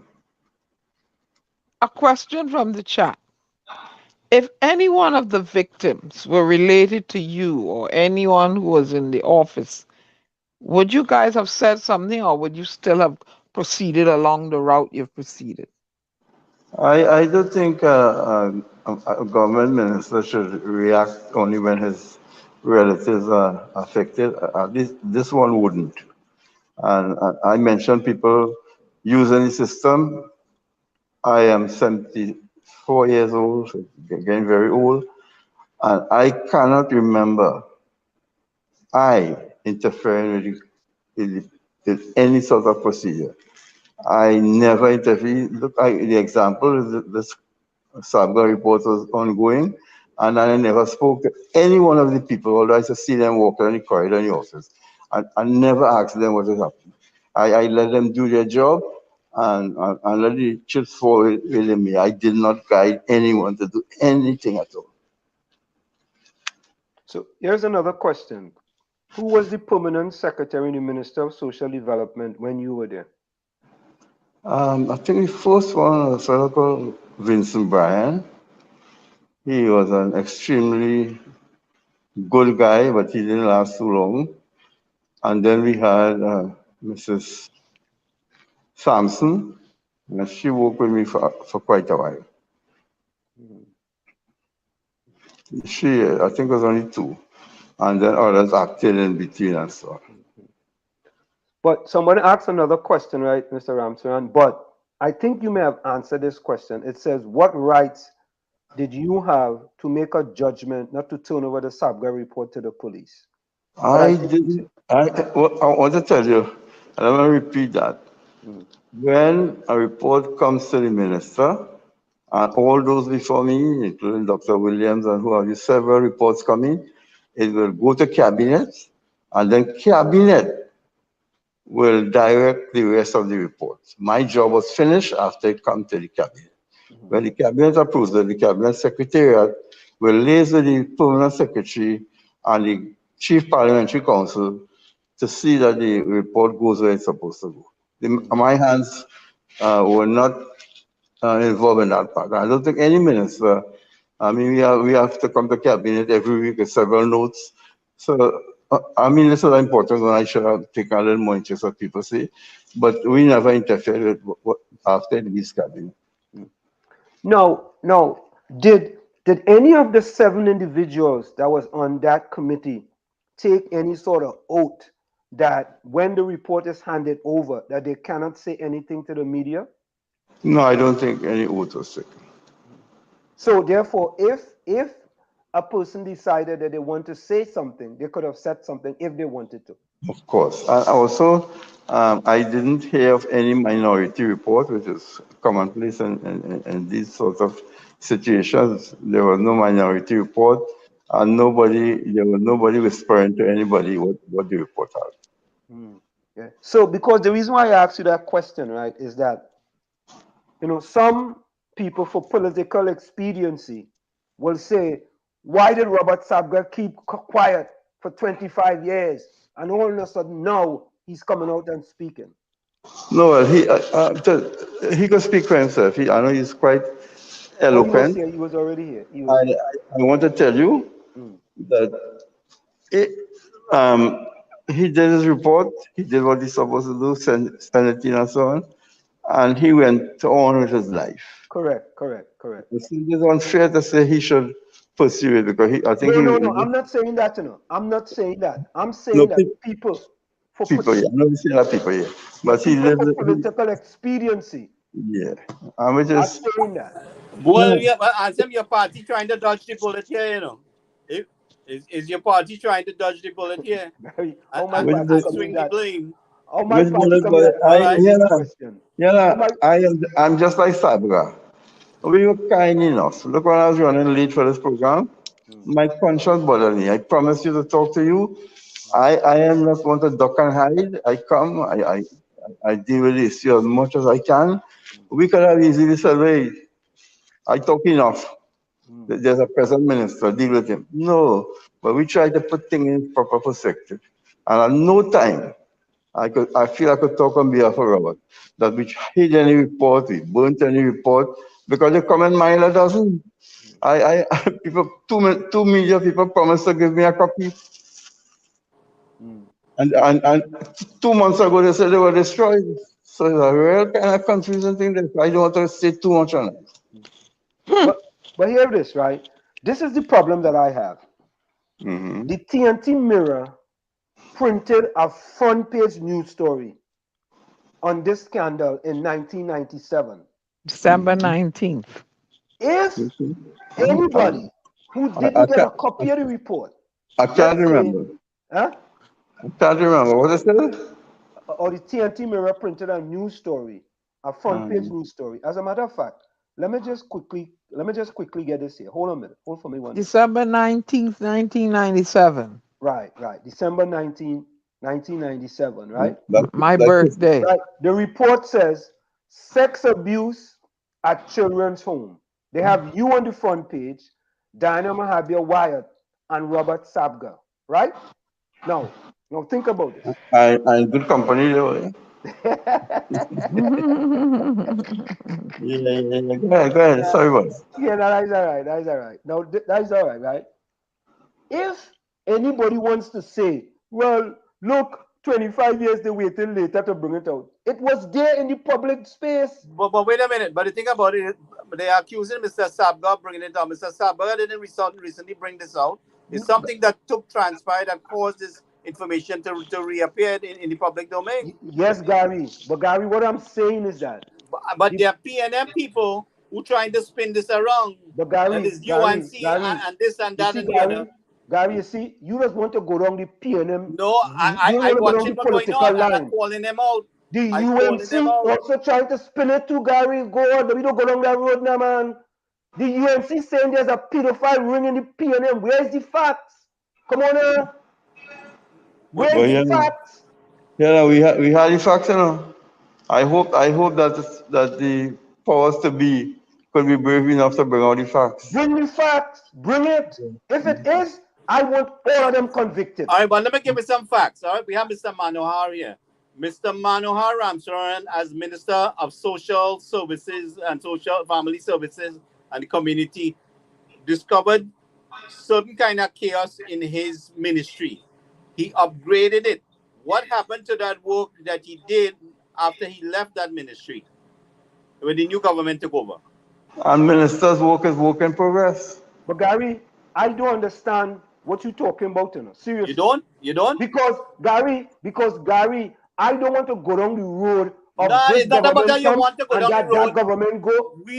We have to identify these things, that the UNC government put some things in place to upgrade the level of services, and the managing administration come and destroy it. Isn't that what took place? Gary, And then Kabla come and put some things in place in 2010 to 2015. And what happened to that? Did it improve it? whatever the UNC put in place, children were still being abused. They were still being molested.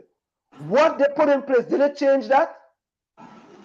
Well, we don't know, you know. The cause didn't come home on that as yet, you know. Well, but there's 25 years later. But we don't know. But We 25 don't. later is that we don't know.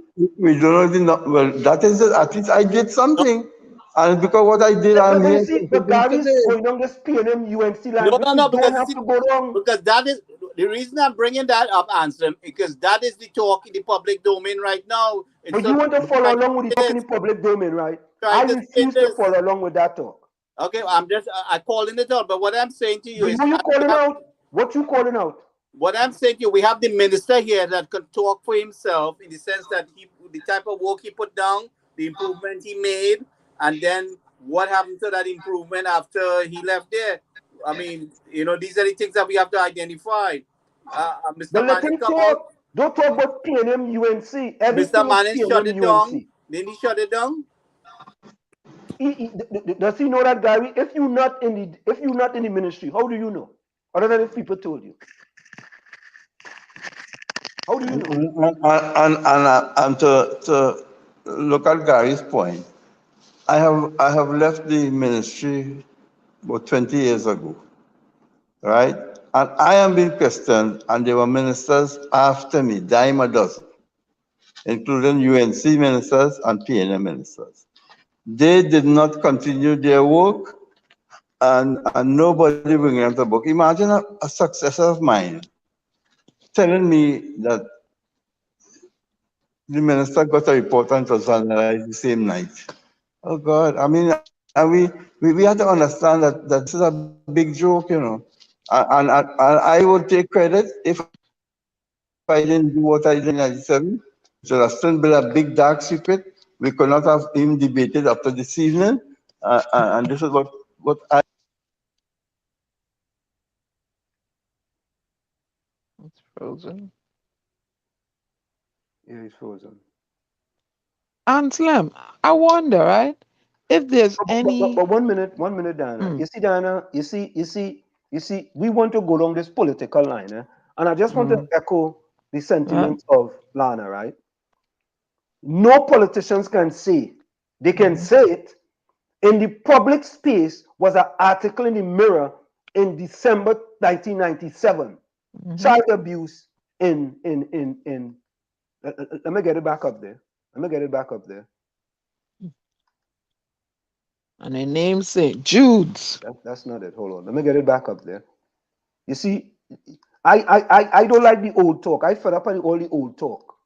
This one do this one and this one then do that one, right? No, but I am comparing government performance and how they handle what did they do. Everybody had a chance. Why we didn't set up a structure for the police to be forced to deal with the situation? Why the police just go on with this thing lightheartedly, nothing done because it's who involved. You know, the police is guilty here. The police administration is guilty here. Ministry of National Security has a responsibility. The Attorney General Office has a serious responsibility here. Did we lose Mr. Manohar? He's frozen. Okay. Let me take him out and come back in. Tell him to come back in. All the laws drafted in the parliament, okay, the legislation come. What was enforced? What effort did we make to enforce it? We are a bunch of slackers. Look at here. Big Sex time. abuse at children's home. Sex abuse at children's home. Right in your face. Everybody's seen it. It's out in the media, in the printed media. But and Gary, if I wanted to say PNM UNC, you know what I could say? Well, this was under the UNC in the means, and nothing was done about it. I could say that, but I'm not saying that. You know, I can tell you that this thing was nurtured under the PNM, and the UNC came and met it. But the guy, But the Gary, question is, you know, see, go ahead, Gary, go where ahead. they You was just go ahead. nurtured under You just go ahead. the You just go ahead. Democratic Labour Party, we don't care. It's Trinbagonian children who are suffering. No. God, Hello, I taught Diana. all that No. this UNCP and them thing. No, Diana. No, Diana. Everything for Gary. I'm tired of the UNCP and them thing. It don't matter, Diana, because that's how they conducting themselves in It Trinidad. is the children That's of how they. Trinidad Yeah, they and don't think so. These Tobago. people I don't think don't so. care who was in charge. I don't care if the children of Trinidad and Tobago Diana, suffering. Who was it in don't matter charge? what you don't care. This is how they operate in Trinidad and Tobago. But the thing about Well, it is, they want to blame one party, have a little stint for 5 years yeah, in the hello. government, while And their that is party they're in 35 years in the government, and the thing I, nurtured and rotten under their I watch, and all don't their people in the place, they're care. obstructing the It should performance. not happen at all. And who it shouldn't happen. And there should be, like Tommy always say, overarching system to step in there. Now I wanted to ask Mr. Ramsaran if there's any international body we can solicit to go into Trinidad and Tobago on behalf of these children and find out what's going on. If UNICEF can go in, do they, can is there an international body like they have OSHA and they Okay, have but before we jump to international body, we have to indulge the citizens of Trinidad and Tobago to take a stand for themselves. All right? No, but Trinidad and Gary, Tobago if is they a take sovereign country. We could put pressure on Trinidad and Tobago externally but for where we are Gary, here. if they take put the thing open exposing themselves, then they're getting repercussions from the government because of their work. Well, Right? listen, If they we work for have the to try and government. deal with our government. We have So to here deal it with is. our government. He's back. United States are going to jump in just like that. I thought the United States alone, they have international children's rights Yeah, but bodies and Diana, stuff. we Trinidadians too damn lazy and get involved Well, in yeah, our issues. and this is what's going on with children. And when it comes to children, you're hurting children and women. I just get mad. And right now, I'm getting mad because I'm hearing all kind of people know about what went on. All of a sudden, now Dr. Rowley want to form some committee now, right? Like what happened to the people with Paria? Everything is a committee. No, but And nothing okay, so ain't the Prime getting Minister. fixed. Okay, so wait a minute. The Prime Nothing Minister ain't takes getting action. fixed. Diana and Gary. It came to his attention. He's taking Mr. some action. Ramsaran is He's back. back. Let He's him back. go. He's back. Yeah, thank you very much. Yeah. He's back. I got He's cut back. off. He's back. So we will continue the discussion, right? Manohar, this is what I say, right? No, I've been hearing you, but I was not seeing you. I was hearing. You see me now? So I was saying that this discussion is a very healthy one. Yes. This is to me, this is what we need in the country. Debates to open up. Deal with issues. Okay, now is the children issues. Tomorrow might be women issues. Then they have the youth issues. And Trinidad and Tobago is too small a country to not to deal with these in a very aggressive manner. Because you talk about UNICEF, I learned a lot from UNICEF. What we heard, everything that happened in Trinidad and Tobago, and I want you as good citizens to read UNICEF reports around the same period, let's say 95, 94, till about 2005, when all children issues came to the fore, and not only Trinidad and Tobago. I want to remind you there were several international conventions to deal with pedophilia. There were several conventions to deal with child prostitution, and I attended. Once we were invited here, I went to them. It was a learning process for me, because I never believed such atrocities could happen to little children. Right? And I said I heard live testimonial from children from some of these Middle Eastern countries, Thailand and what have you. And when they came in front there, you watch these children crying and talking what happened to them. So the world was riddled, and there were movies flying across the globe with pedophilia and children being interfered with. And we in Trinidad and Tobago, we did not join the battle too late. As a matter of fact, it was under my watch, Trinidad and Tobago signed the United Nations Convention on the Right of the Child. I mean, somebody said I didn't do enough, but all that I did, it was not easy, because nobody did it before. I ventured into new grounds, and I am taking responsibility for this debate. Maybe the debate has not closed. This is work in progress. Right? Somebody say, has the numbers gone up? I don't know. Have the numbers gone up? I don't know. Have they gone down? I don't know. No, because nothing happened after. After the sabga report, nobody, now 25 years later, Judy Jones, she's a good friend of mine, now going in there to what? To Do the see same the thing. sabga report is To correct? do the To same see thing. there was new thing? To do the You same know, thing. That was already done. About is the information remain in the possession of the parliament, shouldn't it? What you submitted, whether which government take place, or that has been thrown out when the new government come to. The No. What happens? They could clean up the ministry, and then they could have people. Let me tell you something. Power is a hell of a thing in Trinidad. Eh? Some ministers will use the power to do anything. Other ministers will, like me, will try to follow suit. But there are ministers like boy, I wish we could really Call names, man. It's okay if you call names, because I was going to say to you this, right? Let me tell you something. Calling a name wouldn't solve the problem. They might get locked up for a day or two. That wouldn't help the child. What we need to do is to make sure that this ugliness stops. But how do you make the ugliness stop? You have to send a message with a collaboration of the law enforcement. Well, this debate could open up.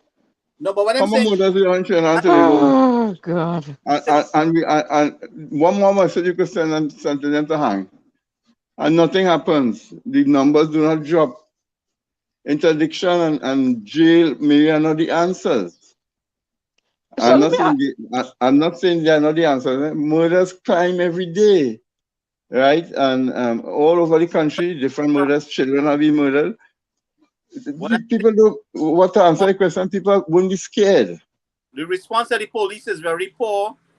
That's why I think the police is poorly managed. I think that if we have effective response and reporting and confidence in the reporting, that we could have some action and we could help shut down this thing or slow it down to a bit. But the thing about it is when we have a culture where you go to the police and you're scared to give the police information, because next thing you become a victim too. And the person you're reporting comes and target you. We have seen that happen time and time again. So we need the protection of information, we need the protection of witness, we need enforcement of the legislation and the laws. And we need the sufficient resources at the local police level where something becomes aware and alert, there's a response and it is swift. We are not swift. Mr. Ramsaran, hold that thought, guys. Hold that thought. Top of the Go hour. for a quick station identification. Mr. Ramsaran, hold here with us. We're going to go for a quick station identification. It's in the village with the dark triplets on WZYE 95.9 FM. We have with us former Minister of Social Development, Manohar Ramsaran. He was the minister in 1997 when the sabga report came out. So we're going to go for a quick station identification. Second, say don't go nowhere. Send the village to the dark triplets on WZYE 95.9. You're listening to WZYE 95.9 FM. You are listening to WZYE 95.9 FM, the most influential name in Caribbean radio in the tri-state area. Broadcasting from East Orange, New Jersey, the most influential name in Caribbean radio. So we are back with you. It's in the village with the dark triplets on WZYE 95.9 FM. Now, Gary, Diane, and Mr. Ramsaran. So we had all these problems, right? And now 25 years later, are you there? I think he's frozen. Can you guys hear me? Yeah, we can hear. I can hear you. I'm hearing you, but I think the internet might be freezing up. You have to kick him out and let him come again. Yeah, I think I kick him out. Anselm, I'm wondering, right? But Diana, 1 minute. 1 minute, Diana. 1 minute, just 1 minute. Give me 1 minute here. I want to say this, right? We in Trinidad and Tobago, we are a reactive society. I am going to say this. Many people in Trinidad are not proactive. And let me tell you why. 100% agreement. Go ahead. Huh? What's that? 100% in agreement with you. Go ahead. All right. And let me tell you why, right? Let me get this right here. Post up yourself. Yeah. Is this it? No, that's not it. You know, 25 years later, the police now established a sexual abuse line. Eh? 25 years later, they now establishing a sexual abuse line. Because we light them up, Ansem. We light them up.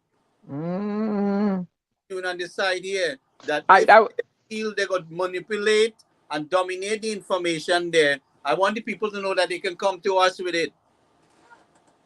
I want the people of Trinidad and Tobago to know that they can come with us with the information that they can blast in Trinidad. And if they listen, we go get their attention from this end. I was going down that same road, answer me when in my mind, because I'm saying, is there somewhere where the children, the survivors of these, incidences can call confidentially, right? Exactly. And say what happened, and they're not, and let's start from there. But my fear is they may go call and accuse a certain big people or so wherever, and they're gonna get maybe too close to home for some people, and they're gonna get washed, they're gonna get lost in the haystack again.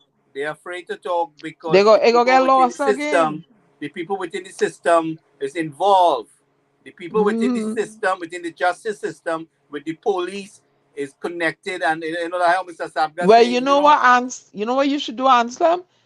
If any of them are listening or anybody knows of any of them, let them contact Anselm or myself or Gary on inbox us, and we will confidentially take it to the right, down from there. Yeah, I feel. There. Bring it here. Is there a Caribbean body that can step in there, like and say, wait, what's going on here in Trinidad? By what authority? Nobody. The Trinidad because that's something. Aren't they part of CARICOM? You could raise it. You could raise it with the government. But then, listen to me. If you were over the years you were dependent on TNT for a little handout and help your country out, you go to chastise TNT now. It's Trinidad and Tobago and feed it. Who care? Hello, I don't care. I don't care. You're abusing children. I don't care. I beg TNT for what? I don't, Gary. Trinidad right now, Trinidad and Tobago, it does not lead in the Caribbean. So booyaka, booyaka. The point you making, Guyana say, they mean nothing. What Guyana say? Blank them. Blank them. That what Guyana say, right? So who cares? Who cares? The children of Trinidad and Tobago ought to feel safe in their homeland. And if they're not, then somebody got to be looking out for them. If it takes international, we're starting it. We, the Trinidadians and Tobagonians, have to step up. Well, the Trinidadians and the Tobagonians look like the people down there, like they're hiding and hushing and hiding, report and covering up and all kind of things. So you're running. You're using chicken. Government before. Use the chicken running for the fox for help. We have to take a stand. The U.S. government tell me that we have to take a stand if we want support. That is they're not. Well, it ain't reached their front door yet. Probably that's what it is. It ain't reached their but look the number here. Support. We have to take the lead. We will get the support. I've been told before. I've been down this road. I tell you, nobody will interfere in our country. Just like that. We have to take a stand. We're not interfere. We're not talking about interfering. We're talking about calling you to task. I'm not talking about stepping in and like on a wall like Managari. I'm talking about calling you to task. Okay? To step up to the game. They're not doing it.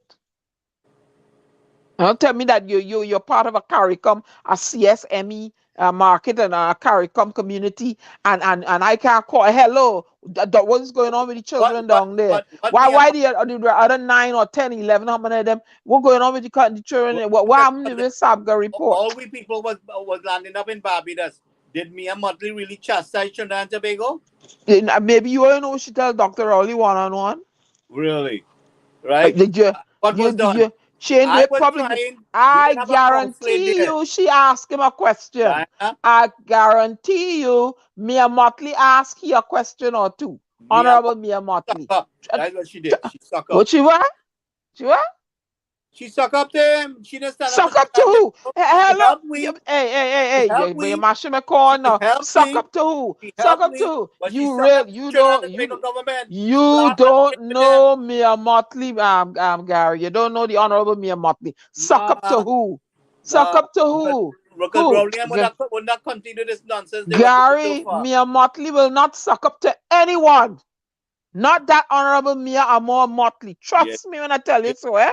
she ain't big and bad. Good. So Mr. She not Ramsaran big is and back. bad. She's not doing it. So Manohar is back. He's back. Are you hearing us? Unmute your mic. Your mic. Unmute your mic. There you go. Thank you very much. There you go. So, thank you very much. So, I mean, I, I, I, I, I want to say something, Manohar, on what Sharon Bernard says, yes. Too much talking and no action while children probably still being abused. How do you Thank you. address that?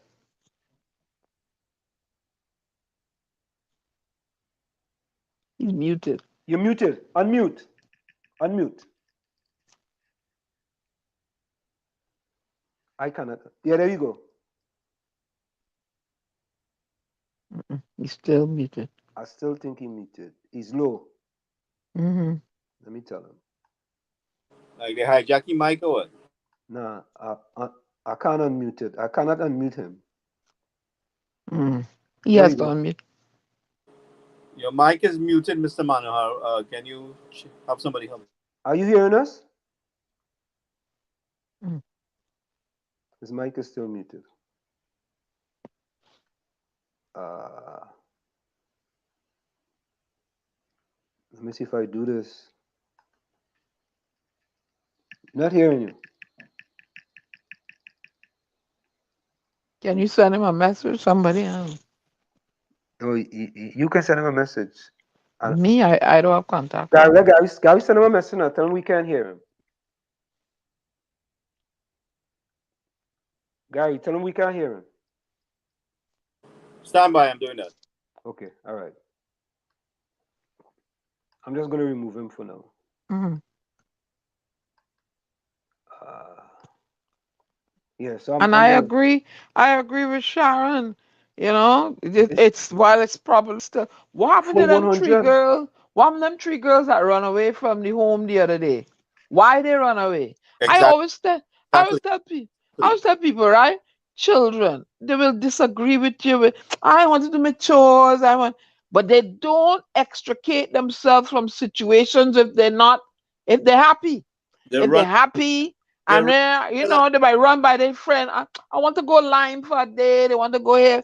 But they don't take themselves and say, you see me? I ain't coming back here. Something going on there that making them uncomfortable and is distasteful.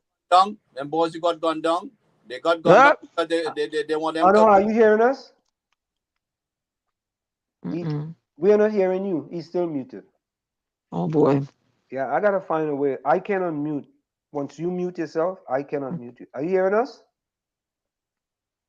You have to hit the unmute button. No, he's unmuted, but something else is silent. Maybe this thing is not. Maybe his headset is in loose. I don't know. Take off the headset then. If he's using one, no. I don't know. Yeah, no, something else. Right, he just came on. So you see, when we want to continue passing the blame from one to the next, and the children are still being abused. Not only that, but in 1997, the children's home have doubled in Trinidad and Tobago. Doubled. Mm-hmm. Right? And all we want to say, oh, God, yeah, well, he come in and this one did that. At the end of the day, what does that do for the children? You have to recognize, first of all, you're not understanding what I'm saying. You have to recognize the performance and what the government put in place, and when the next party come on, what they did, they knock it out. Now we have one party who has the advantage because they have all the people in place, and you come into office and you have to fight with all them people that working against you. You get some things done, and then they come and kick out everything, or they obstruct you.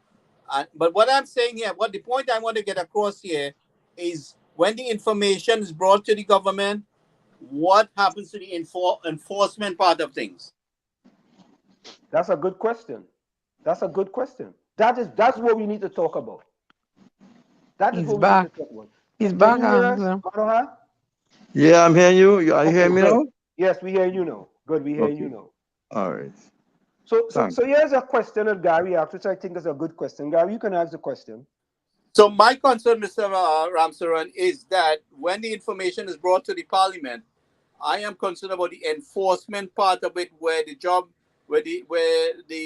law is drafted, the rules are put in place. What happens to the execution, where it is passed down to the police to enforce, which I guess is true via the Ministry of National Security? How does this work? Well, as anything else, a minister could only advise. We cannot say lock up this man. No. But what I'm saying, when you bring this to the parliament, right, and They are the legislation is drafted, all the arms of government are advised, right? That this is the situation, but we cannot tell them what to do. Unfortunately, our system is such a bad one that we cannot give directives. We no, cannot give I understand directives. that, but what I'm saying to you, when the information is brought, say so it's brought in the parliament, the laws are drafted, oh, we're going to take XYZ action, the attorney general is involved.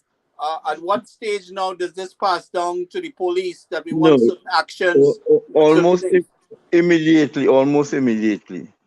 Or if it's not urgent, it'll take a couple of weeks.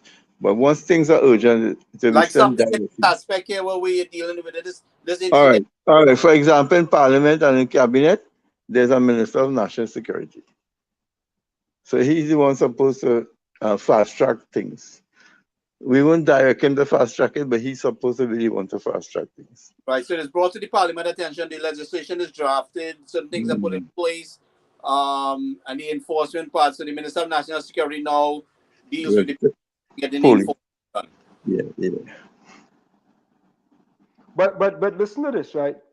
Manohar, someone is saying this, buggery and murder, but he's saying not to lock up. How do you answer that? I never seen a look of buggery and murder. That Chambers thing happened after. No, yeah, we're talking about after. We're not talking about we kind of shifting the goalpost here a little bit, right? Uh-huh. We shifting the goalpost from the children's authority. If people misunderstood me, I never said that. I said I did not give priority to the law enforcement. We have agencies for that. As minister who was responsible for the policy, I continue to make policy to strengthen the legislation to ensure that the laws are in place, and laws can't protect everything, but at least there will be things in place. Set up divisions and all that to deal with the issues. I never said if you bug and kill a young boy, you should not be arrested. You should be arrested even before you think about doing it. So, And I mentioned that I could walk with two guns on my waist and look for them personally. right. You did say Right. that. So for people to misunderstand something wrong. Right. So look, listen to this, right? This was an article in the Guardian, right? Mm-hmm. It says that you say the TNT judicial system was so dysfunctional at the time that they knew alleged accusers will walk and never face consequences. Speaking to the Guardian media on Thursday, Ramsaran said the TTPS was never held to account and court cases were so lengthy that he never knew pursuing prosecution against perpetrators of criminal acts against children that stayed home was not the way forward. How do you address that? No, this I was stating a fact. Trinidad and Tobago, whether we like it or not, our judicial system is too slow. It takes years to deal with a particular case. And then when you hear rumors, I wasn't there, I have no evidence, but rumors that people in high office in judiciary and the judiciary and so on. And how could you break that system with the same people sitting there still? So it's a whole quandary Trinidadians find themselves in, not only office holders, but everybody. You know, there was also another article, right, that says, and I'm just reading it, right? Mhm. It says, this is the headline, dear So what editor, was the date of that newspaper? Friday which one? The one you're reading off of? This one is Friday, May the 22nd, May Oh, this 20th. is recent. Okay. Yeah, no, this is all recent. The Guardian is dated. Let me see which way the Guardian is dated. That's dated Thursday, May the 19th, 2022. And there is another article in Wired. I don't know if it's a PNM or a UNC uh, sort of blog, so to speak. It No, says, we in Trinidad different, eh? We don't know who is who.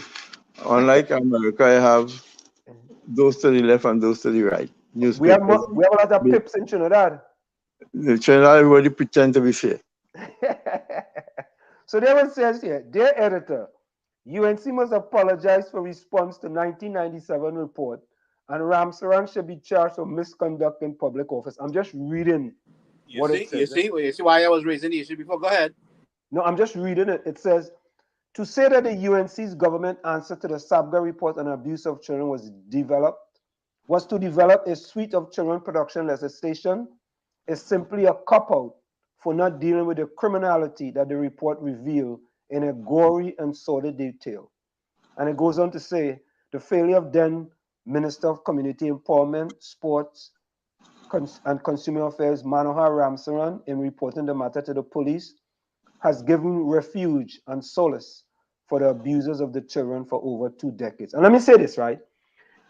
That is not a true picture, because you indicated that you did give a cursory glance or a look for the commissioner of police at that time. He said he handed him the report, the actual report he handed him. Yeah, well, Gary, that's why I'm saying that is not based on the information we just discussed. I'm reading this and I'm putting it now into context. Correct, Manohar? Yeah, you're right. I'm just putting it in the context. You see, that's what I read stuff, but I don't just stop at reading stuff. You just told us what you did, right? So they didn't speak with you, so they come into their conclusion, right? And of course, we are all entitled to our opinions. Yeah, So let me tell you something. Eh? As I said, government is work in progress. We hear so much time that lock up this president, lock up that prime minister. Nothing happens. So when the prime minister now, and I totally agree with him, to pass it to the police, and the commission has appointed the people to go and deal with it. I want to wish him luck. Right? And because I never entered one of these homes while this commission was going on. I entered for other purposes, but not the commission. I left that entirely to the commissioners, and they came with the report. Manohar Ramsaran never in any way directed the report. I must have made a comment that what I was doing was looking at the legislation and not the interdiction. I can't make myself clearer than that. I concentrated on dealing with the issues. The interdiction will be done by the so trained officers. I'm not trained in that field. I wanted to strengthen the legislation so that this wouldn't happen again. And 25 years ago, I don't know. Nobody could tell me whether the cases went up or went down for the last 25 years after the report. There's no evidence, like ministers were sleeping then. But Manohar, what we do know... Manohar did something 25 years ago. Ministers, I remember, government is work in progress, right? You have to do your job. When I took over the ministry, I didn't interview the former minister. I had to go in there and do what I have to do. Ministers came after me, and the sabga report was they could say what they want. It was no secret. It was all around the place. Now I am being offered copies. So what I'm saying is that they should, or everybody should be apportioned blame, not because somebody did something and the ministry. I didn't take the ministry home with me. When I left, the ministry remained there, and the new minister was being charged. For example, I built 5 stadia. You think I could walk in one of them now and say, I built this, I want to see a football match free? No. I respect the new authority. They are in charge. If they invite me as a former minister to come and see a football game, so be it. But I can't walk in there and say, this was built by me. So if a brick fall on somebody here, they will lock up Manohar Ramsaran. Something is wrong here. Something is wrong here. And to me, this has become so political. It has become like a big political debate. Well, let it go on, right? But I stand my ground. I was not about to deal with directing a police, because I mean, to lock up somebody, you have to collect proper evidence. You have to have a tight case when you go to the judiciary. So it's not to say like, hey, man, I say lock up that man, lock him up. Pass it to the police, lock him. No, it's a system that we have in this country, and as I say, I will give the Prime Minister full marks for launching his police officer in this matter. But not even an investigation by the police? Not even an investigation based on the report? How people know that? How they know that I didn't do it, or the ministry didn't do it? No, well, your role is not to investigate. No. I don't want to get angry with you guys. I want to tell you that certain things, you think you could tell Interpol how to do their job? You think you could get all the big agencies all over the world? No puny congressman or anybody could tell them what to do. But they could ask questions, though. Do. They could ask questions. They could. And I agree with you. Right? So to say me didn't do that, so that didn't happen. But I go tell you something. If they find me ever steal in parliament, ever steal as a minister, ever do anything wrong as a minister, ever brought my country into disrepute or my party into disrepute, they could come and arrest me. But to say you chat asking me things that I cannot say publicly, right? Did I tell them how on earth they could say that? I didn't comment on it now 25 days later, but I couldn't remember who the police officers I talked to. I said, Mr. Guy, we do our thing. I never write down daily journal of what I did. So to come now and tell me 25 years later we did nothing, that is not true. That is not true. We didn't arrive here just like that. And people should understand police work and all this question of being fair with everybody. I cannot pronounce a man guilty until proper investigation takes place. And yes, I can't come out and tell you what we did in that respect. That is confidential. But let me ask you a question now. Mm-hmm. Do you believe there's corruption and kickbacks involved in children's homes in Trinidad and Tobago? I am not aware. So under your regime, you weren't aware of any corruptive activities? No, when we investigated, we found out. But to say I knew before or I knew after, I don't know. So when you investigated, what did you find out? What did you find out? Well, we found out there were corruption, there were corrupt practices. But under your ministry, when you were there? No report came after that sabga report. No, but when you were there, you found out that there was corruption and kickbacks. Yeah, that sabga report found that out, and it didn't mean only under my watch, you know. Okay. Remember the children homes were there long before I came into the ministry.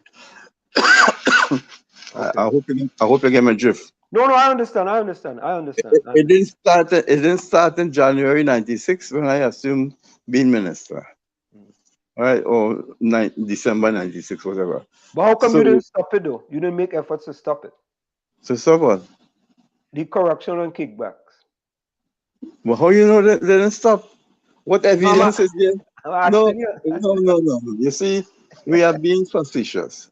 I'm I asking you. I found out that there Yeah. was corruption. How did you know I did not instruct my permanent secretary and ministries officers and minister to deal with it? And how Did did you? you know? So How this is did you know? this Yes, is I what did. You I did. did.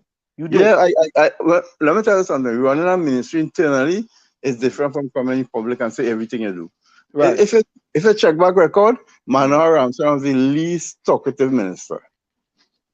I was more a doer, right? You know, politics have NATO, no action, talk only. I didn't fall in that, right? So I would talk, once I hear something, I would call my permanent secretary and tell her that, and how could you know that she didn't instruct her officers below her to deal with these issues? And what evidence do we have that the corruption didn't stop for the next 3-4 years? There's no evidence because when I left, nobody did anything after. They're now coming 25 years later to try to discuss what I did. I mean, which one are we 25 years ago could remember what they did in their job place? I mean, let's face it, this thing is like, you know, and blame me. I have no vote. I don't belong to a political party. Right? I'm not going for elections.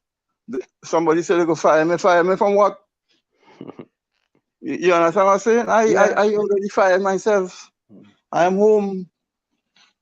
So, I mean, people want to be political and UNC and PNM. And let me repeat, I'm a member of the COP. Whether it's defunct or not, and I'm not any active politician at this time. So, Manohar, what was your take on Sister Dominic Xavier, who, Now, yeah. when they talk about some brutal episode of neglect, physical, psychological, and emotional abuse on the girls at St. Jude's Industrial Homes, how come? Well, I heard and I talked to my officers, and they told me that she was very abusive to her children and so on, but at no time there was sexual or murder or any kind of conduct like that. And the people in charge of the homes at the time attempted to even, from what they told me, they didn't talk to the Archbishop and things were promised to put in place. You see, not everything you could jump and say, hey, And he look, did nothing. He did nothing. how I know, how we know But he it's in the did, report. It's in the report. maybe he wasn't successful. No, but he did nothing. He's in the report. It's in the report. He did nothing. I read the report. It's in there. You know, to say somebody did nothing, sitting in office for 15 years, it's such a, like, for example, I'm not on record to say my successor or predecessor did nothing, you know. He didn't do enough. He didn't do enough. He didn't do enough. Let's say that. We have to be careful. We didn't reach so far in our civilization, or we might be well behind other countries, but we have done quite a lot in this country, you know. But when we're talking about this situation, though, we're talking about this specific situation. I drove through parts of Trinidad and Tobago. I didn't drive a long time, and the progress I've seen in this country, it's staggering. It's good, positive progress, and one government can't claim it. We all did our piece. Governance is a work in progress. You're there for 5 years, man. And let me be fair to all politicians.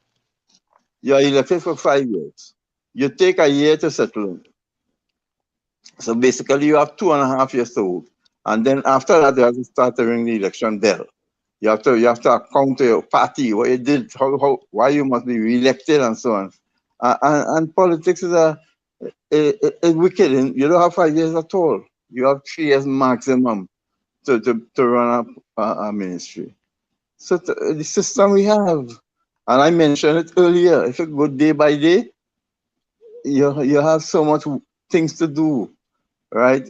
If you don't have to leave the country, the 5 days you have there, one is for cabinet, one is for parliament, one is for constituency day. I mean, what I'm saying is that all we could do really is lay policies on, and the PS and her staff or his staff are the ones responsible for execution. I can't say that enough. Look, Mr. Rowley, Prime Minister, Dr. Rowley, He announced that he's going to send the police back, but would he micromanage? Well, no, learning from the 25 years ago, he might call for a 3-month report or something to say what has happened, and he keep on best because he can't make the same mistake that his predecessors make. So, but I want to commend him for coming out and trying to what the public say, and politicians sometimes do what the public say without examine it. He follows the public. He called the police out, and nothing happens. Over the next 2 years, would he resign? Would you ask him to resign? You understand? The man, he's doing his job. Not deliberately going to lock up people, but if he doesn't lock up anybody, what will we do? So Manohar, here's a question I have, right? The National House for Family Reconciliation had no residents, but they received a $75,000 subvention. Do you know whatever happened with that? Do you know what was the outcome? Well, I know when the report came, we discussed those issues, right, with the staff, not with sabga or anybody, with the staff. We have, after that, we set up the Children's Authority and so on. And we set up these institutions so we could deal with these matters. And the PS and her child care officers were told about these issues, and they were supposed to, not me, they were supposed to investigate and come up with their report and their actions. You see, people misunderstand governance. A minister can't do everything. You know? You have one minister and 500 staff. You know? So when it comes to her attention, she discusses with her staff. And she herself doesn't go and do it. Her staff will have to go and do it. That's why they say government has so much red tape. That is what we're talking about. Of course, the ministers are accountable because when he got to go and ask, and I told my PS that once, when we had all these sticky issues, I told her, I said, permanent secretary, you are permanent. I am here today. I could be moved tomorrow by the prime minister or in the next 5 years by the electorate. And she smiled and she understood, and we had a good relationship on the face of it for the next 3 years. So people must understand that minister could, it is commonplace minister to resign because something happened in the ministry. I remember my first negative report a couple of months after I became minister. And just to show you how this operates. The same mirror thing, or the other one of the other weeklies. A vagrant was found in Point Fort. And they had the picture of the vagrant eating from a dustbin, and they had my picture next to me. I was there for 2 months. And they associated me of being a failed minister, not dealing with a vagrant eating of a dustbin in Point Fort. We had to take it with a smile. But you think about it. How could I have corrected that issue so quickly? But I went on and tried to correct it. Well, as a minister, you're expected to make magic, to do magic. More than magic. You have to have about 15 of you. We used to joke in cabinet. But the weekend long enough. We have Friday, Saturday, Sunday, Monday, Tuesday. We need a 8 day. We will call it Pandy. You didn't have enough time. You didn't have enough time to do what you have to do, boy. It was really, especially how our cabinet work, boy. With 1 or 2 exceptions. People work from Sunday to Sunday. Not 24, but majority of the day. Doing a lot of work. Trying to bring this going, and what we did, and other governments follow through. We seeing it happening now. When we went into office, I used to work at Piaku. We had a little room running customs, immigration had another smaller room. I went and sat in cabinet, and one of the first thing I tell the cabinet was we need a new airport. I'm not gonna say I was responsible for it, but I used to work there 5 days a week, so I know what the conditions were. And we built a new airport, albeit all that went with the airport, but the fact is we have a new airport. Patrick Manning came, despite heavy criticism, he built Port of Spain waterfront. They all do their job, they all do what they think they have to do at the time. They could be wrong, they could put the priorities wrong, But we have ministers have to take their chances in delivering services. So I did this report. How could I now be blamed for whatever? When if I didn't open this can of worms, I would not be here talking to you. I mean, I'm glad to talk to you. You are now my friends. And I'm sure that this debate is healthy for Trinidad and Tobago. So Manohar, let me ask a question, right? I don't want you don't have to call any names, right? But this is in the public space now. Do you believe in the current cabinet of the current government there's any pedophiles who are in the cabinet?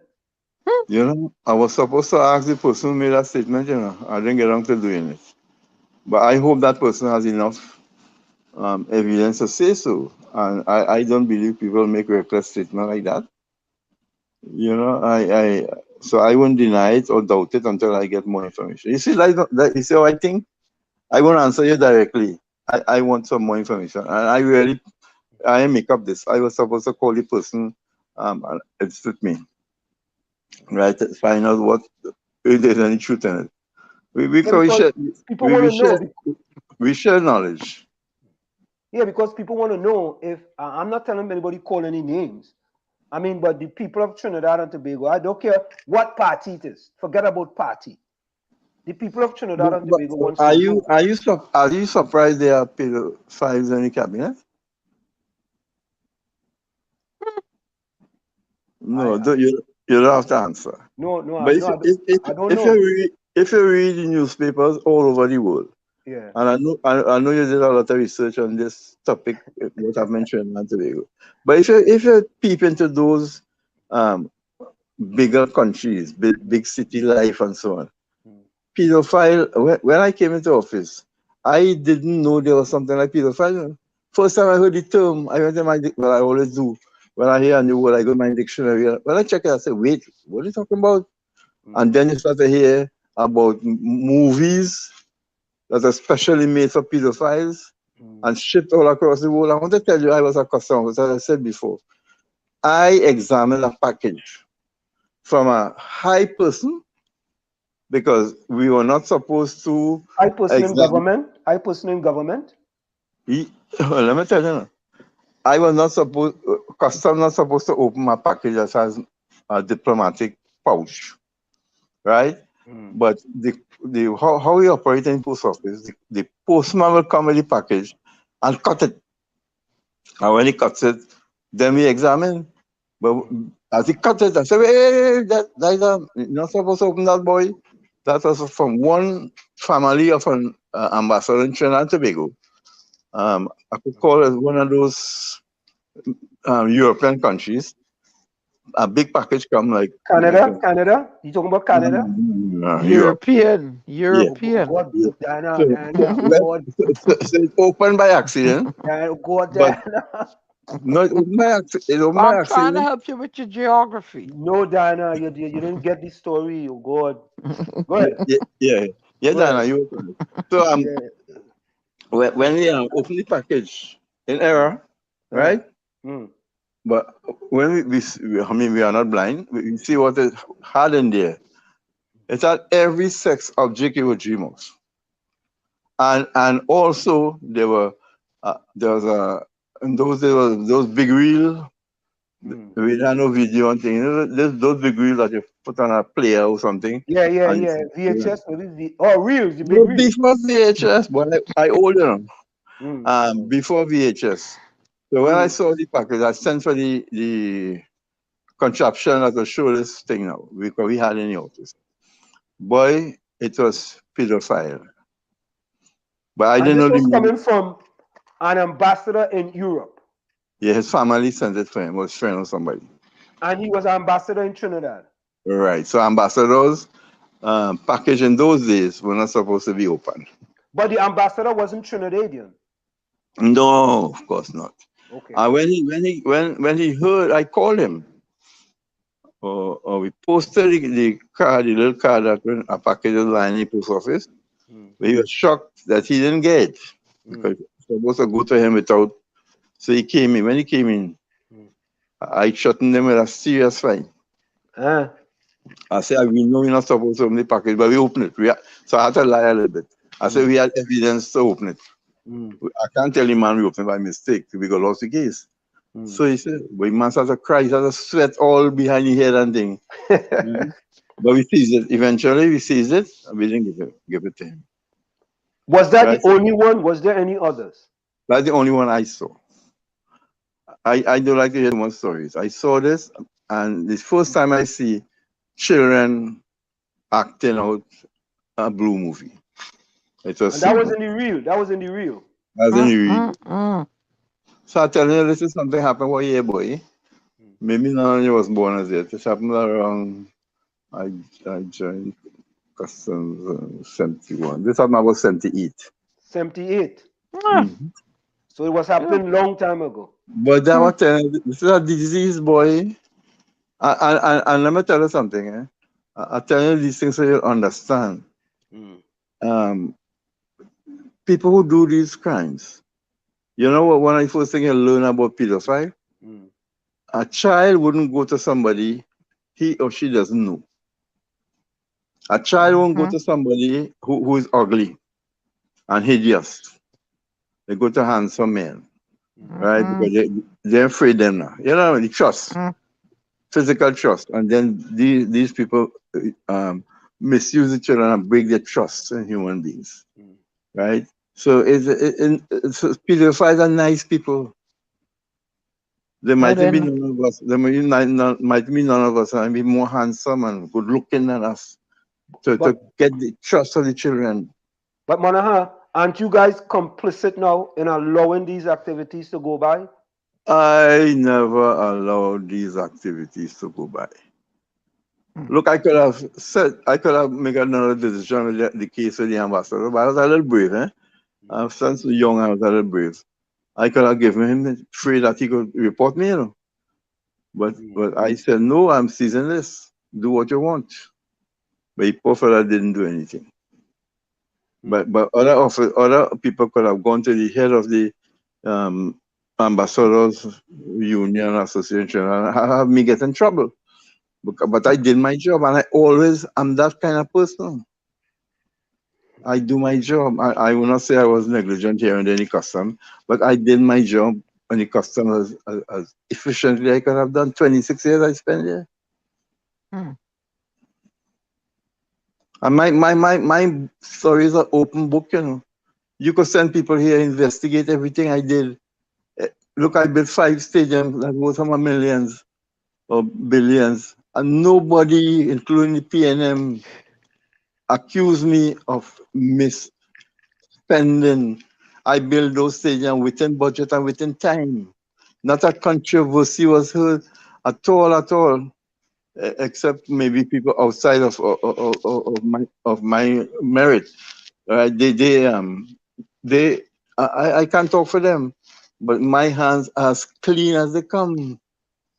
My hands are as clean as they come.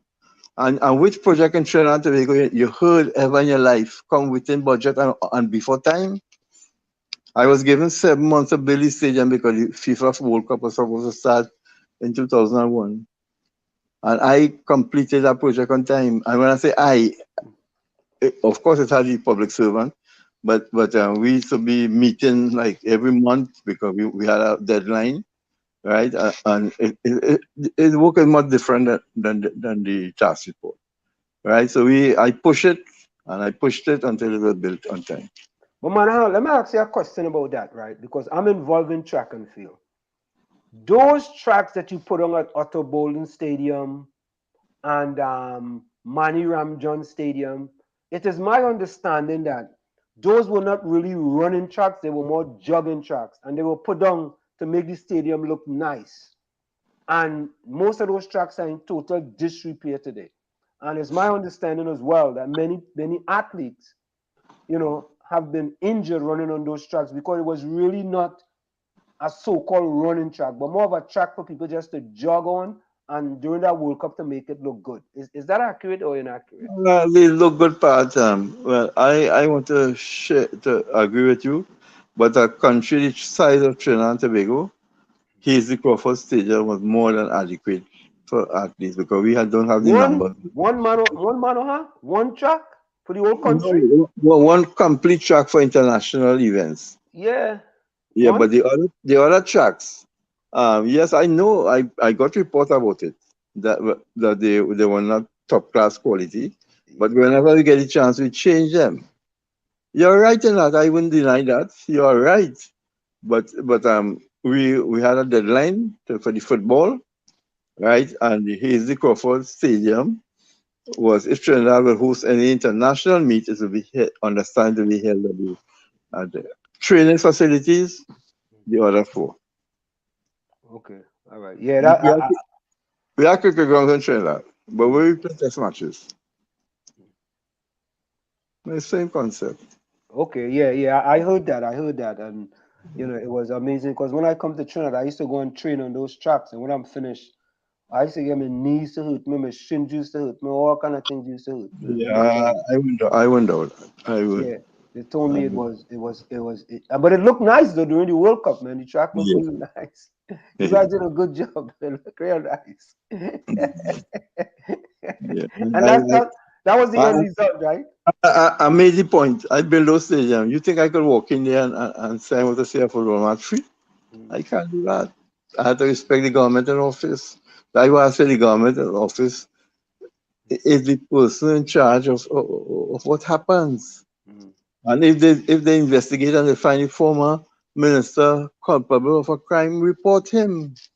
But do have a TNT wire asking me to be charged for what? Misbehavior in public office. You believe that? Misbehavior in public office? They don't understand misbehavior.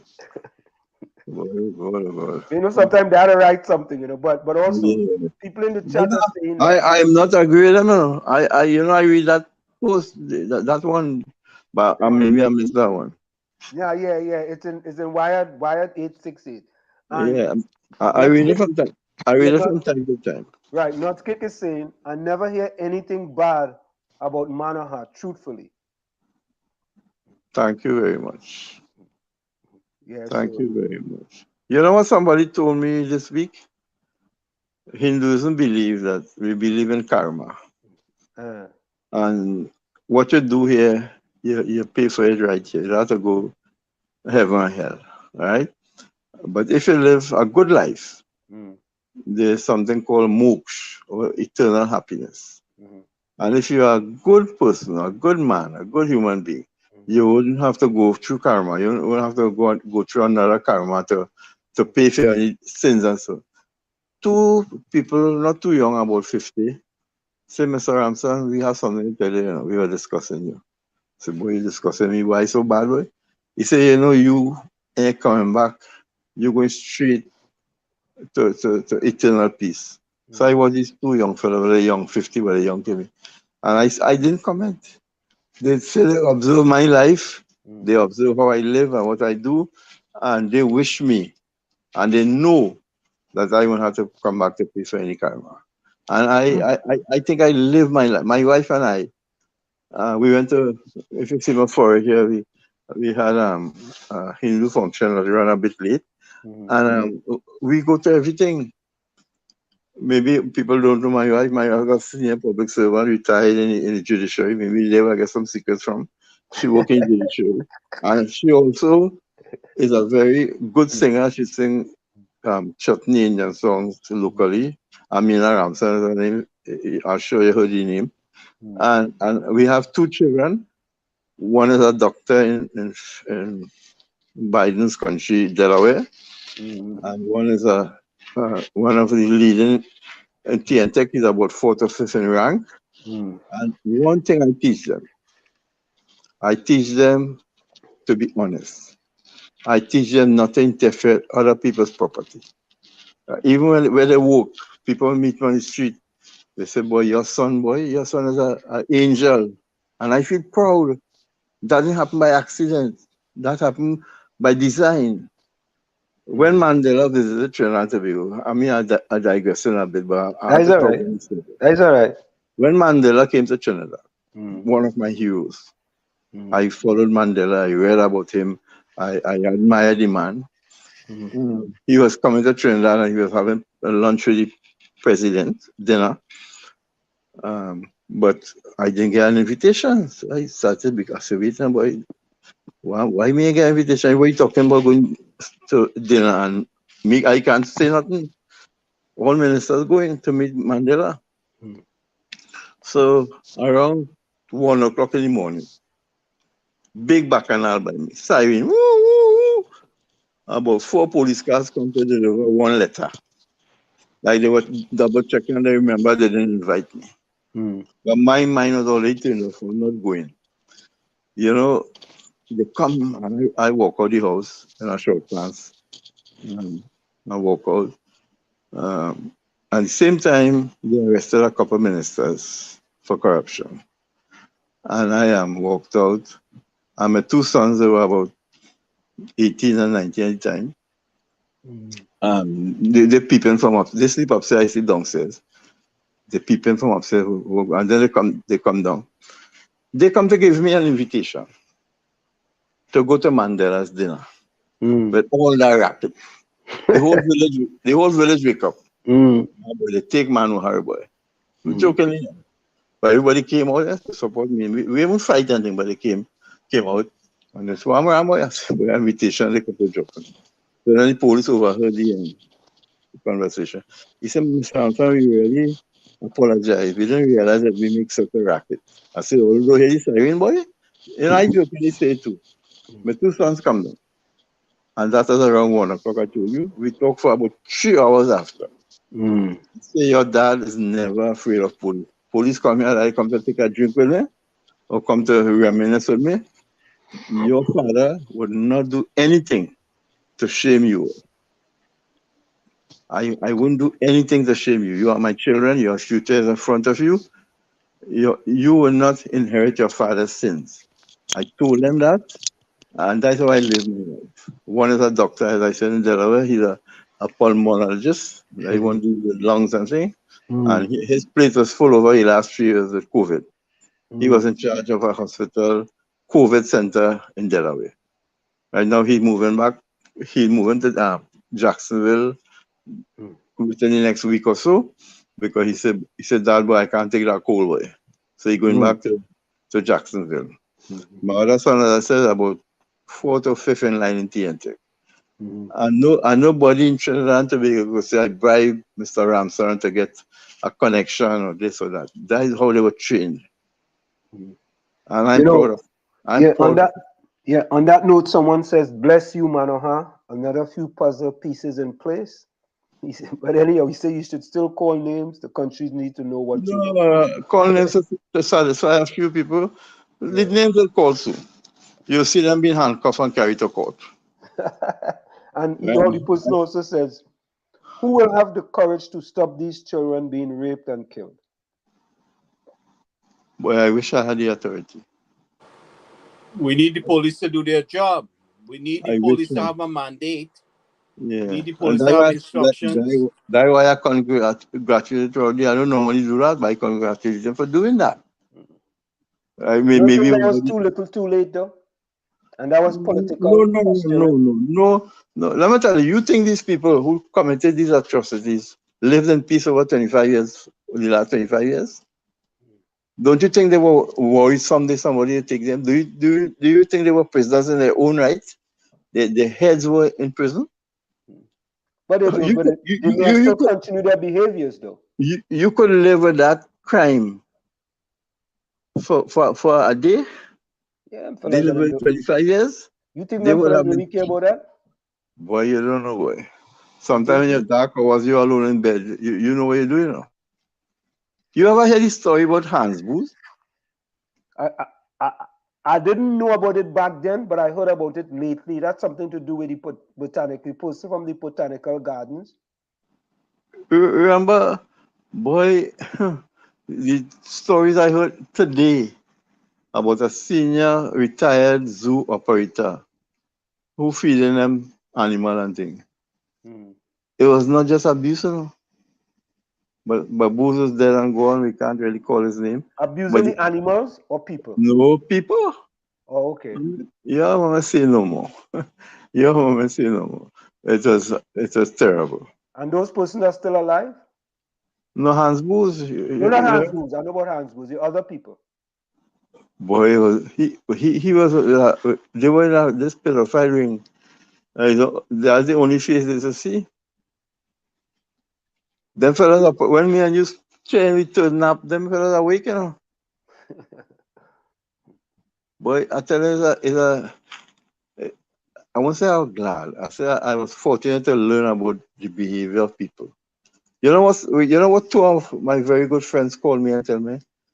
He said, Manohar, don't say no more now, boy. You stay quiet now, boy. Your character is not that. They say send this report, come on, they're afraid for the grandchildren. They say you don't stay no more. Let them fellas talk. They say when you talk, we'll get frightened. When you tell them the truth about them people. He said, send them we afraid for our grandchildren. I could read the WhatsApp for you. They tell me to just stay quiet. They say don't talk about it anymore. But I promise tonight will be my last interview. And over to Rowley and his government. Let me tell you, I used to tell my UNC colleagues when they lose the election and they want to make something political every week. I say, here now, we lost elections. Let the people govern for 5 years now, then we'll take back the battle. People say, watch me. They want to battle every week. I said, time to do the real battle. You have no ammunition. You know, because again, my tactics is different. But I was in minority, so I had to stay quiet. But I said, tell them, I said, if people won the election, let them go now. 5 years go fly. And we go stay in the opposition and wait for them. And maybe a year or 6 months before we come out and attack. My strategy was different. I ain't believing every day to harass a man. Give them some twine to fly a kite. And time longer than twine. But my voice not always carries. My suggestion not always carries. But I don't believe in battling. But I'm waiting with bated breath to see what this police that Mr. Rowley has put into place. How will that work? And I'm wishing him well. I have nothing against anybody. But I would like to know, would you consider yourself an advisor if the government asks you for advice? Would you consider advising the government on anything? I do that now. You know, I am working with Brian for the sake of the country and in this situation here, and recommending. Remember I said I have dropped all political ties. I would gladly work with anybody, but not full-time job and not a paid job. No. I mean, as playing a little role in helping to oversee or kind of influence and advise and any suggestions. I will. So let's go. Manohar, hold 1 minute, right? We want to go for a quick station ad. We're going to only hold you for a few more minutes. And when we come back, we have a question for you.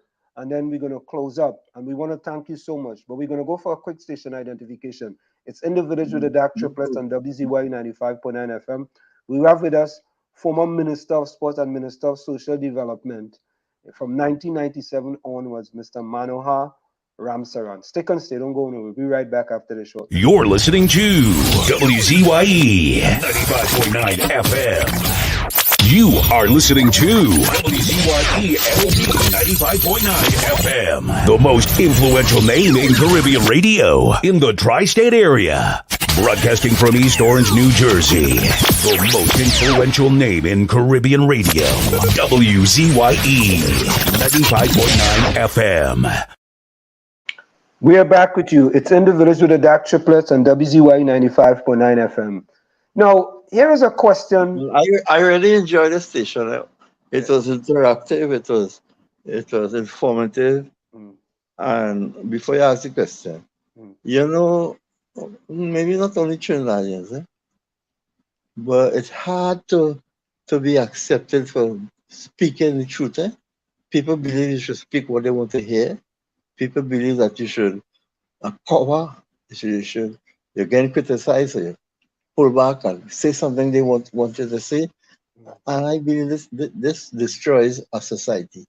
And this, in my very old age, this episode that I'm going through right now, I wish I experienced this 30 years ago. So I would have been a different human being. Although I think it was hard to change me really. I believe to myself I am a kind-hearted person. And look, if today, how long I left office? 20 something, about 20 years. And a lady come at me as if I was the MP looking for help. And I gave her a hamper and things to go with. I'm not a rich person. I have never collected a cent out of my salary. And now I live off my pension. And I still feel I could help people. So here's the last question, right? It says, why was Akil Chambers' evidence destroyed allegedly? Go on. I wish I could answer that. I wish I could answer that because that would have solved almost everything, you know.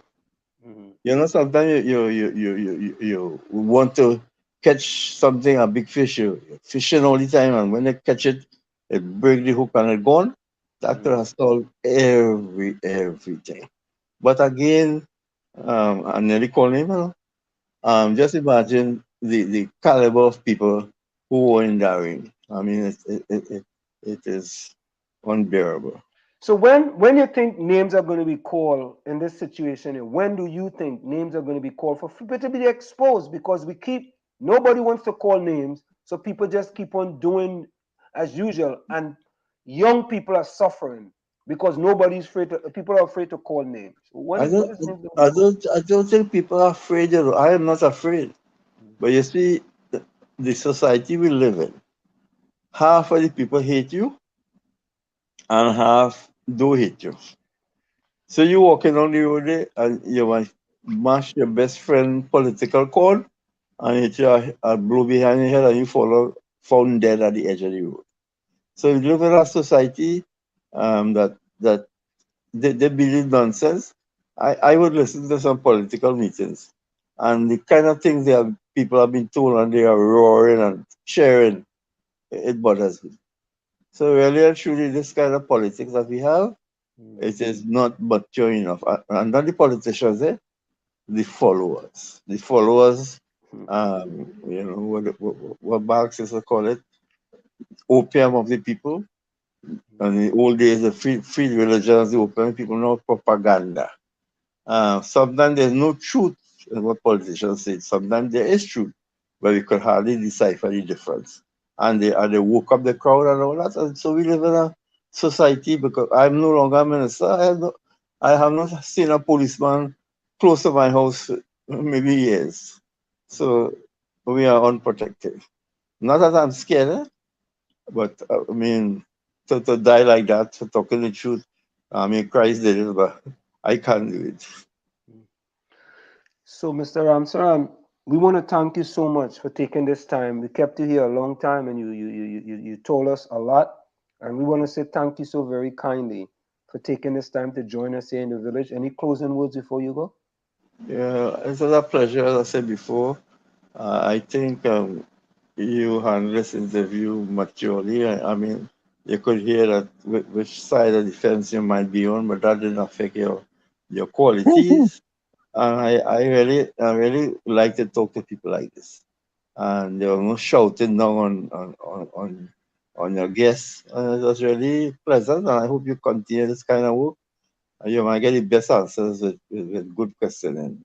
Not serious question and have people all happy and things.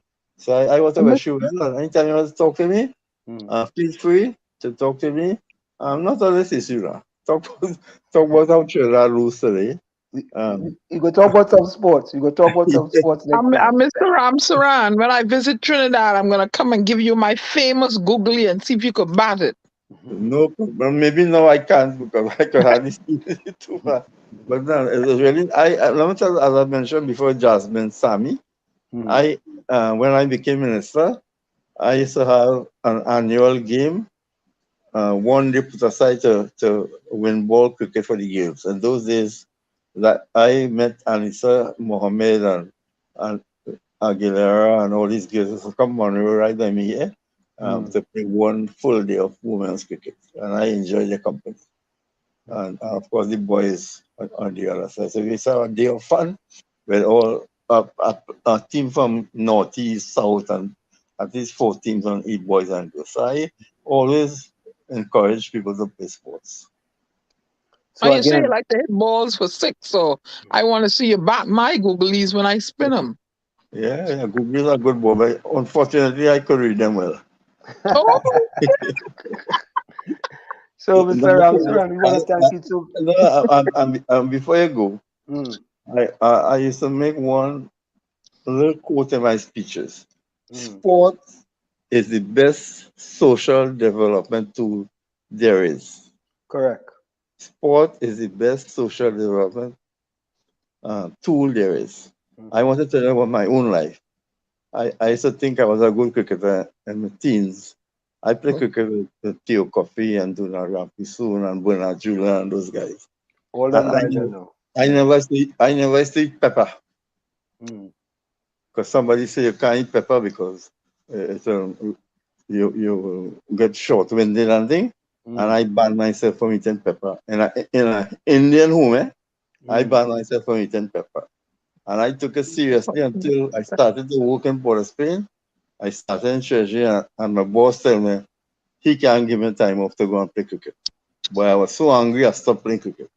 I didn't play cricket my 2 best years, 20 and 21.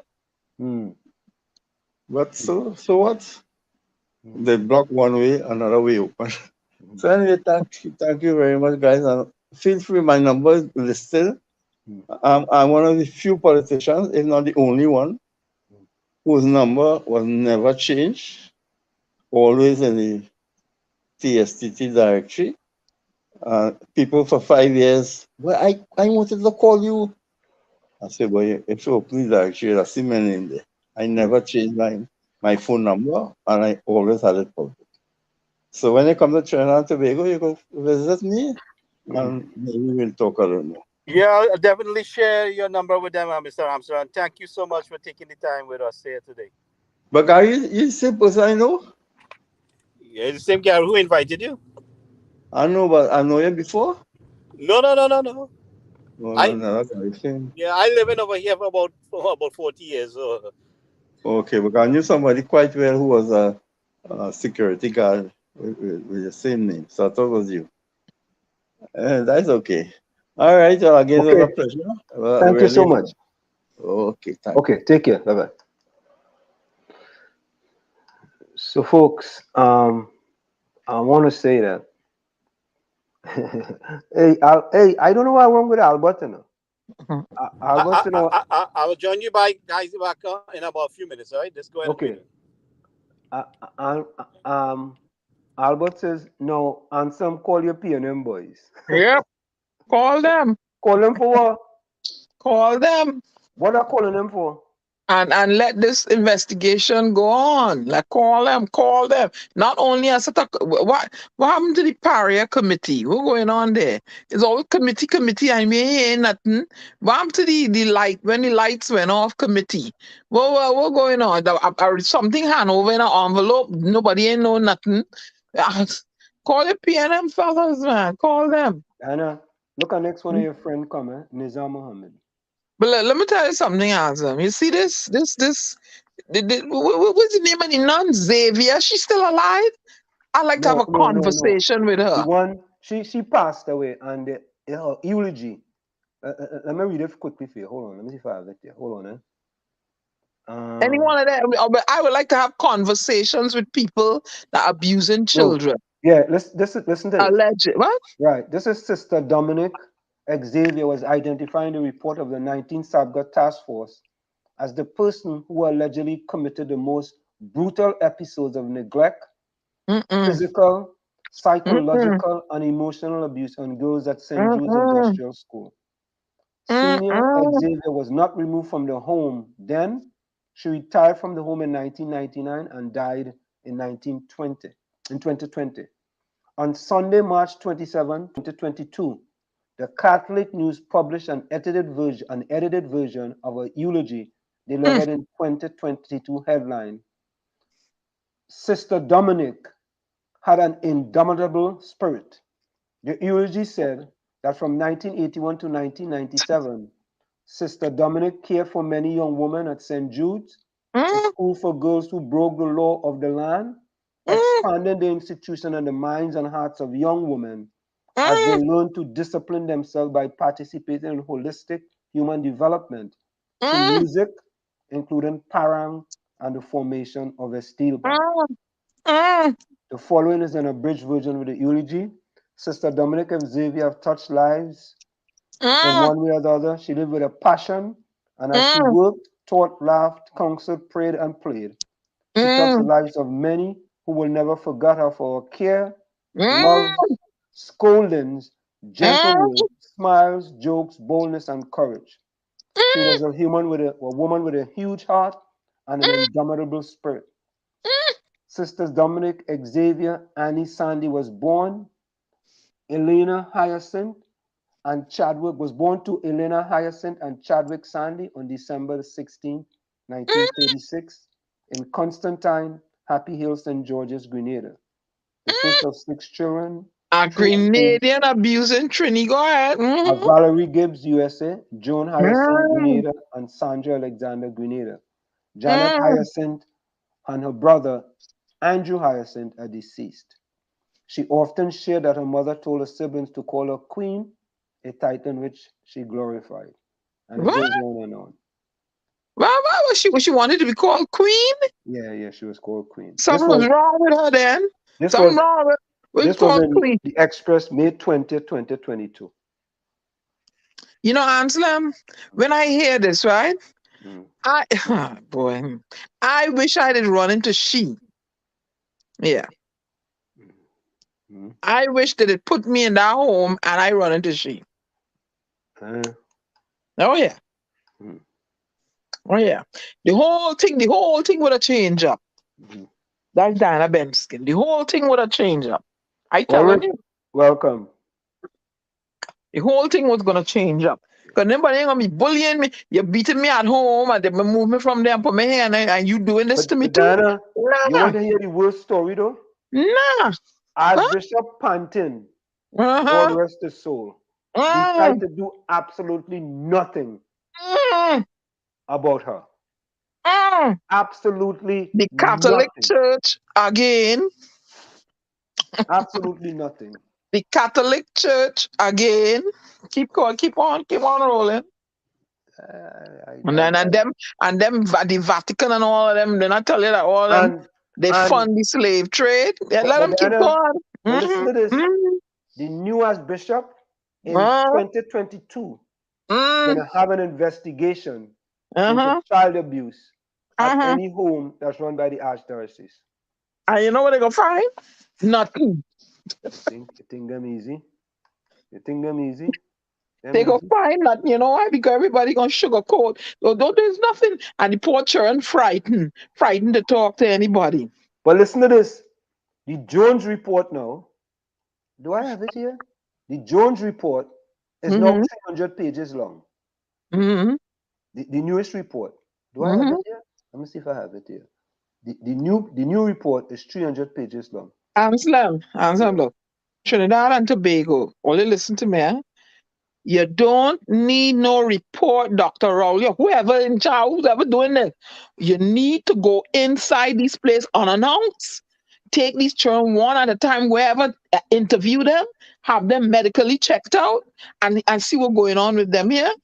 Oh, this report. That's a waste of time. By that time, children dead, more abuse, more fear put into them. Some more gonna run away. I tell them only from an abused child point of view. When things happen, you need to step in now. You don't need for them to you can't get them a chance to cosmetically clean up stuff. Right? Okay. I know what I'm talking about. Makeup was put on me to hide a terrible bruise I had. Okay? All right? Because people were coming to the yard. The abusers know what to do. Dr. Williams, stop with this report.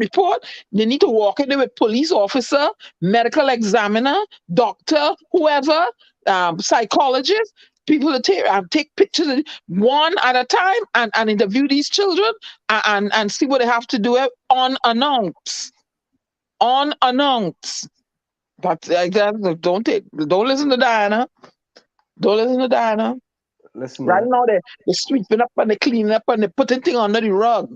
But Diana, that's the same thing they do when they get tip off that the Sabga report was coming. But them the Sabga people was coming. Don't announce it. You see how No, Mr. Sabler said that that's they what had they to had to pull a do. name. They had to go They have to unannounced. go to all the schools all at once. But Diana, I want to ask you a question, right, Diana? You know, this whole thing has become a story now of how Robert Sabga hide the report and he didn't want to No. talk. And 25 years later, and I sitting down and I'm watching them people and them I say, oh, you're wicked and evil, you know. Well, they need to go in Or there now. you're wicked and evil. Now. They need Wicked to go and in there evil. But Diana now. is like, if I hire you to do a report, and when you submit the report, okay, this is what Diana. I want Report. everyone who submit that Jones report to go publicly and announce exactly what they find. And Slim, reporting. Listen, oh God, I tell No, but you, they don't. you're not getting the point though. The point is this: they are criticizing, right? They they are saying that Robert Sabga waited 25 years to put this information in the public domain, which is inaccurate. Mhm. And I'm saying, under the government now, they have done a Jones report. I want the people who did that Jones report to go publicly, stand before the public, and announce to the public what they find in the report. Thank you. But That's what what I want. I want that. and what I want, for the sake of those poor children that are in those homes now, that 3 girls run away the other day. Okay, good. I don't want to say, oh, the girls, they're bad and they're bad. Children are not bad. They may react to a situation in the incorrect way, but children are not bad by nature, right? They respond to stressors. They respond to, if they don't have the proper, they won't read the correct emotional response, and they didn't have emotional support, and they don't know how to respond properly. So that may make them their behavior perceived as being bad, but children are not bad. They need to go in there like tomorrow. But all them homes, they have enough police, enough people to take pictures and stuff of it, interview these children, have it on tape, and go from there and let these children know that they feel free to contact a certain person or people, should someone try to, reprisal against them for talking out. But I don't know. I But don't know. Diana, The children. And one thing as a child is abused, sometimes there's shame, guilt. They're not going to believe me. All these things are going through the children head. They need someone that the children can trust, feel they can trust, to let down their guard, to talk about what's happening. Because if it's pedophilia going on, that's a shameful thing. So most children are not going to want to talk to you about that, right? They're not going to want to. You have to have someone that they can trust. You cannot go in there in an intimidating way. You can't go in there and say you're like a doubtful manner, because they will shut down. They will shut down on you. But go ahead. My thing is that the police force has to be structured and trained, educated on handling and mandated to address these issues, whether it's child abuse, domestic abuse, a woman coming to the police station for help. They have to be obligated and mandated, and But instructions and things that be put in place. Gary Griffith had established the gender-based domestic violence unit. What happened to that? I dismantled now because he in there. But apparently PNM didn't like that. You see? And that's what Apparently. I'm talking about. In the meantime, the women suffering and the children suffering. The women suffering and the children suffering. The women getting chopped up, head sawed off. Right now, I know of a case personally with a woman. She can't make a call on the phone. She has to call me when she can. She's locked in the house when the man got to go through. I mean, come on. But what is in place? What Women is in suffering place to and the assist her? children suffering. What is in place to assist her when she seeks help? So There's a lot why of did they, documents why now. is gender-based domestic violence unit, why is that not in operation if it is a good thing for the benefit of the population of the people? But because Gary Griffith established and you have your fallout with him, okay, we ain't using that no more. That is why Trinidad's spinning top in tar, not mud. I want you all to listen to this. Listen to this. Dillian Johnson. Hi. Stop flirting. I'm not actually. Oh, good boy. Right, come here a minute. Dillian, part asylum seeker, part media star, part Walter Mitty. You know, he's unusual, he's different, he's got an interest in asylum claim, there's no doubt about it. To make a successful asylum claim, Dillian must prove he's unable to return home for fear of persecution. So, you had a screening interview when you arrived at the airport. You claimed Yes, I asylum did. when you arrived. That's right. Isn't Yes, it? I did. This is what you said why you were claiming asylum. You told them you're a homosexual man. They asked you about your sexuality quite a lot. And they asked you about your relationship with the Chief Justice of Trinidad and Tobago. Correct. You had a sexual relationship of some kind. Correct. Everything's fine then until the newspapers and the media start printing stories about you and the Chief Justice. That's right. So let's have a brief summary of that then, shall we? Sure. I'm right in thinking that all these relate to allegations that he used his position in order to give a company you were working with security contracts. Yes, to provide personal security for the judges. Yes, it is. We had the whole Monica Lewinsky scandal that rocked the world. So this one isn't that much, but I'm actually living it. There's about 20 of these. So the chief's under a lot of pressure here, isn't he? All allegations regarding Dillian's case have been denied by the Chief Justice of Trinidad and Tobago. The whole thing just sort of like opens up, and then finally you get shot, and it says who shot Archie's friend. Mystery surrounds a gun attack on Dillian Johnson. That's right. I was standing in front of my home, and the gentleman pulled out a firearm and started to fire. At which point I ran. You know, could you just show me a gun here? I remember rightly, it goes in your wrist. Yeah, it went in here and it came out here. That's right. It could have been a lot worse. Probably it was a direct intervention from God. It probably just wasn't my time to die. I've been looking to get your medical report. You have to understand that not everyone's truthful. This is a lot more evidence than I'm used to seeing. There's a lot of information here. You know, we're doing an asylum claim here. We're not investigating attempted murders. When people bring in a lot of documents, I am really sceptical because I think, why do you need so much material? I think your case is strongest when it's viewed like this. You are a gay man. Your profile is high. Mm-hmm. So you could be at risk on return to Trinidad. There is a general hostility towards gay men, right? Correct. As you said, they have already been killed this year. It doesn't need to be complicated. We have to assess, you know, is he at risk on return? What are the consequences? You know, is he deserving of protection? You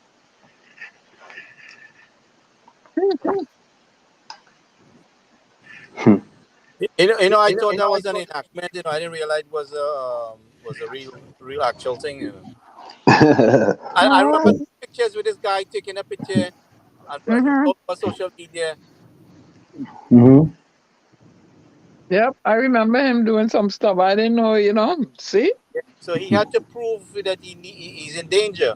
And how many people had that opportunity to, you know, I mean, lucky him, thank God, you know. Mm-hmm. Look, my friend come back, Ban Minna. Ban Minna.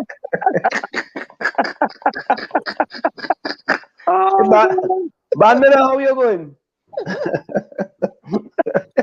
Who's that? You know, Gary was our partners. Ban Minna. Yeah, so here now. Yeah, so yeah, for part of my so here in our family. Ban Minna said this is so, you know, thing. Christine Hussein was the former Minister for Social Development. We had her here before. So yeah. I want to re-invite her back and we could discuss what the ministry was doing or did to improve things. So we get some feedback a few years after what improvement has taken place. I would like to understand what has been put in place, what has been maintained, what has been advanced. under But her watch. I'm gonna Gary, invite Donna Cox. I'm gonna send Donna Cox a message. yeah, and I'm working with, invite Donica. I'm working on Verna Sarah. But Gary, we know what's been happening. Ali children running away from the home. Like it's still going on. But listen to me. You're seeing there is no enforcement with all the regulation in place. There is no enforcement. There's no follow up, no follow through. There seems to be a lack of how to say well, the lack of proactiveness. One, they're not maintaining any consistency here. And And you know what I wonder? They just a thought, Gary, not to cross you. I wonder how many of these young people who find themselves on the other side of the law pass through these homes. Anybody could, like here in the United States, they have they track them, and what, and they can, a court case come. Well, they grew up in this home, or they grew up in foster care, or they have a record. I wonder how many of these young people who find themselves, brush with the law, had this terrible background, and we want to know why. We Diana, want to know why. the Why they experience that acting the way why they acting out this way? I some wonder. some people experience it in their own house. They have to go in one of these homes. But that's what I'm saying. I said this terrible. I'm saying I wonder how many of them going through this. How many of them? But my thing is, if you take me from the home, my primary residence, because of whatever, papi and mommy said they can't handle me, and you put me somewhere where, okay, supposed to be more structure. um why am I being treated worse? These children are gonna come out more angry.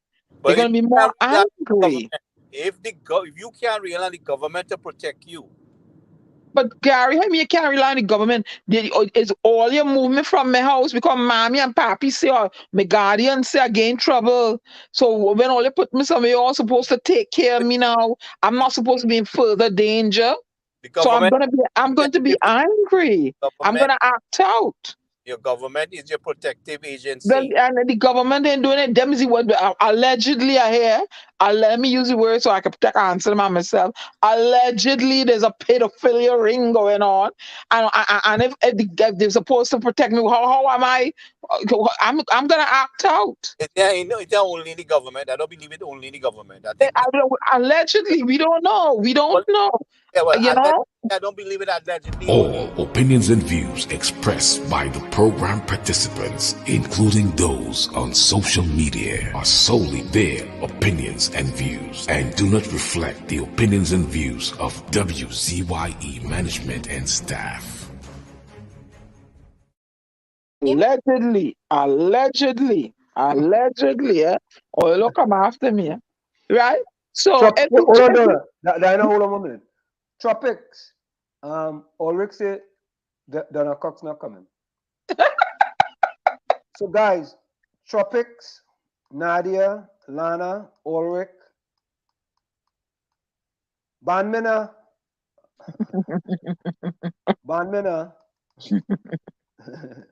put closing comments in the chat. Banmina says Wall Street, Dr. Rowley needs to step down now. Not no, long time. Banmina. Long time. Diana, why always give people them kind of names, boy? Huh? Why do you call people them kind of names? The I don't person know. name is Banmeha. Like how they call you Butty. I don't know. But lucky for me is either Greta or Benny. Wait now. Albert said Donna Cox cannot come in. Albert Montano, we have somebody coming on the program. You're going to be shocked. Albert, wait till you go see. Oh boy. Yeah. Sharon, that's true, you know. He always talking about Wasta. That is him. But that's why he's over there, you know, because he was seeking asylum. So Sharon, put closing comments in the chat as well. Sharon, Nadia, Lana, Tropics, Banmina, Ulrich. Put closing comments in the chat.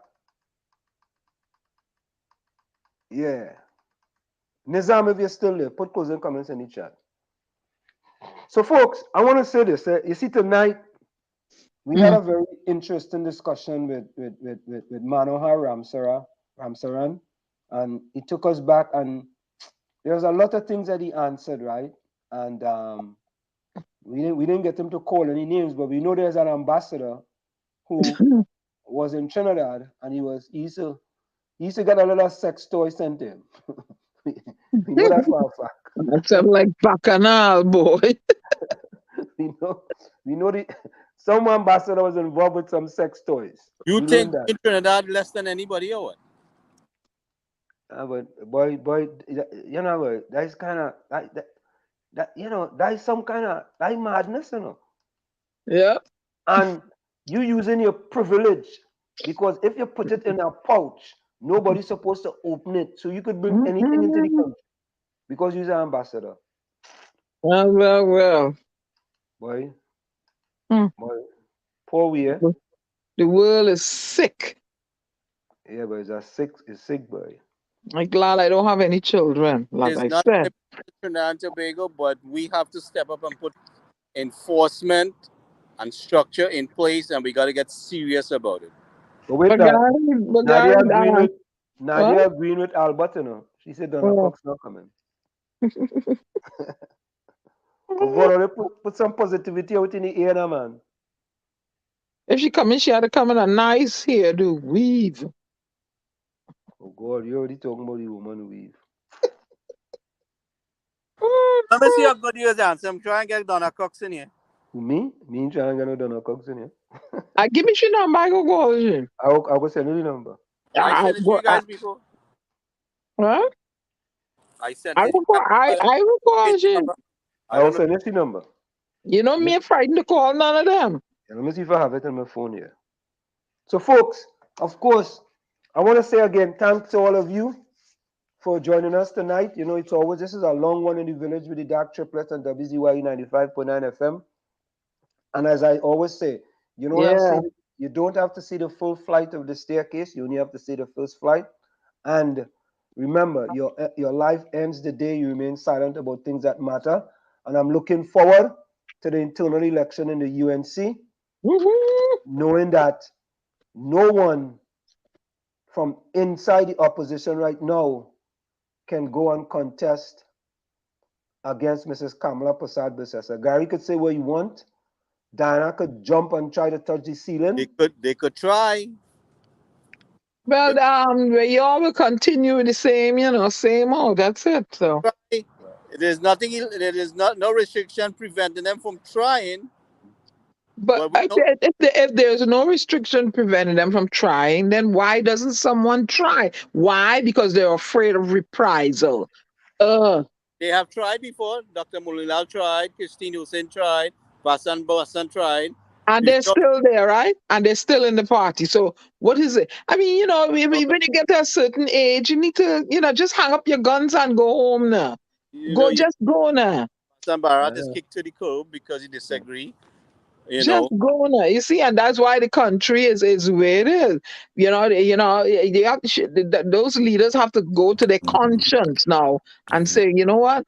The country needs to go forward from where it's at. Conscience.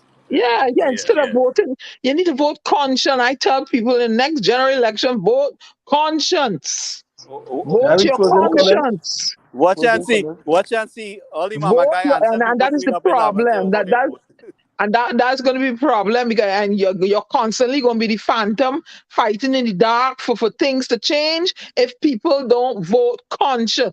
They shut down Jamaica the other day, right? Somebody was supposed to come out. You're not going to see that in Trinidad and Tobago. We busy jamming. But that's all it is. Well, you know what? According to answer, I'm taking all of we are fighters and not fighters. Yeah. They're gonna constantly do this thing to you all. Keep take it then. I give comments, Gary. Gary. What was that? Closing comments. Yeah, I just want to thank everyone for joining us, and I would especially like to thank Mr. Manohar Ramsaran for taking the time to join us and to educate us on what he did and what's taking place in the country. With that, I will say good night and looking forward to seeing you guys on Tuesday.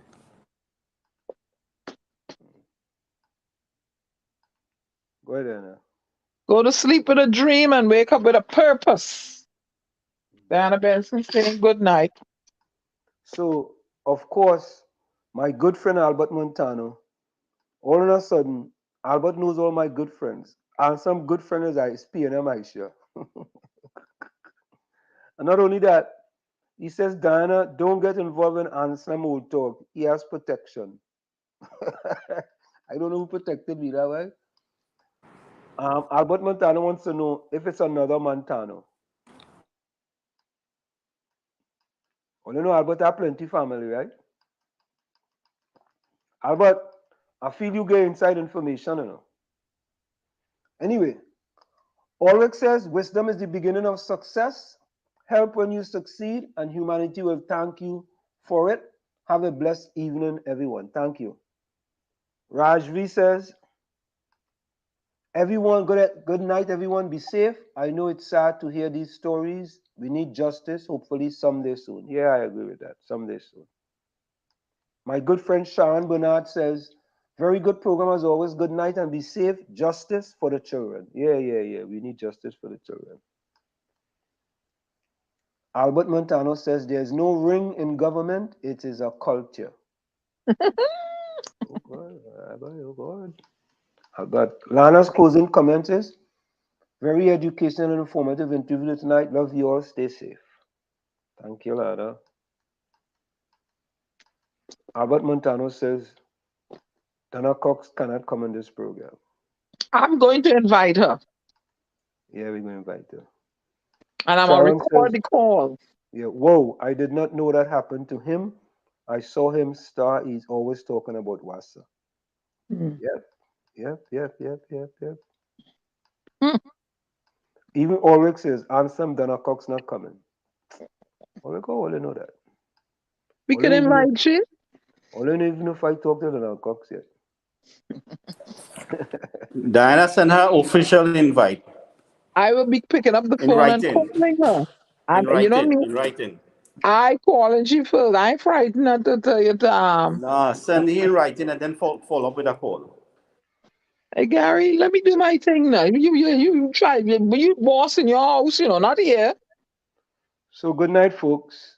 I'm gonna go to this song here. Meet me on the pavement. All meet me on the pavement, eh? I'm meeting you nowhere. I'm done now. You see. Oh God,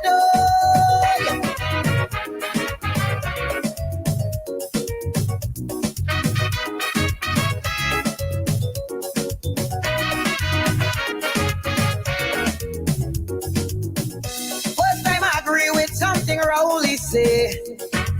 That's why I portray in this big broad smile today. Oh God, oh, look, I'm feeling proud to see the bald head man come down on the ground to meet we.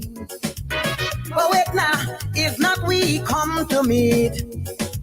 It look like it's Mooney Lal, the man come to beat. Hold it, Mr. Man. Do you have a plan?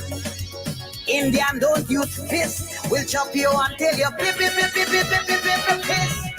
If you're coming down, come down and meet we. Meet we on the pavement. See how poor people living, suffering, hungry. Meet we on the pavement. So much women done get killed. Meet we on the pavement. And you as a leader threatening violence still. Oh me, oh my, I don't feel the cry. It's so sad to see the destruction of my country. Hey.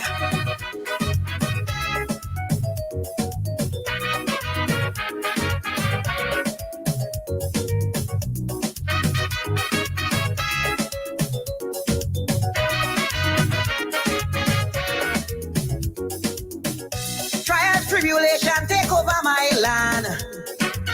It seems like we leaders, they just don't understand. Oh Lord, how many more must die? How much more mothers must hold a woman cry? I never thought I would live to see these kind of gruesome murders in my country. Those rule at the top just can't make it stop. Even God will see, turn his back on we. If you're coming down, come down and meet we. Meet we on the pavement. Forget who sleep with man and join the LGBT. Meet we on the pavement. Incest rampant in my country. Meet we on the pavement. So who want to do the who that them bother me? All these evil men save the little children. Some is family, destroy them young mentally. Hey! Oh God, oh.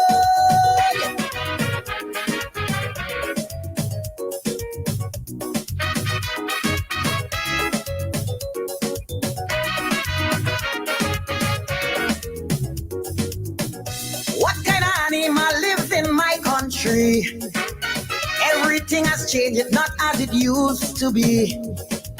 All Indian women used to walk these streets and have big old beers attached on their bare feet. Now, like prisoners, we live inside a cell. Even we toilet that two burglar proof as well. All this violence just not making sense. And you who ruling we, telling man come outside, meet me.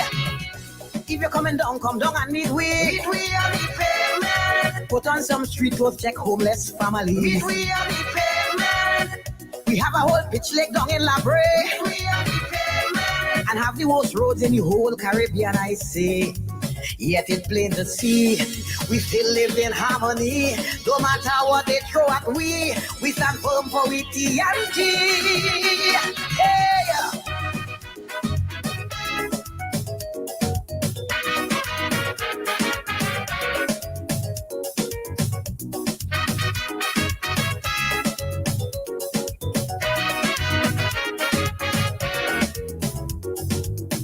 The outer world is looking at we and have nothing good to say about this country.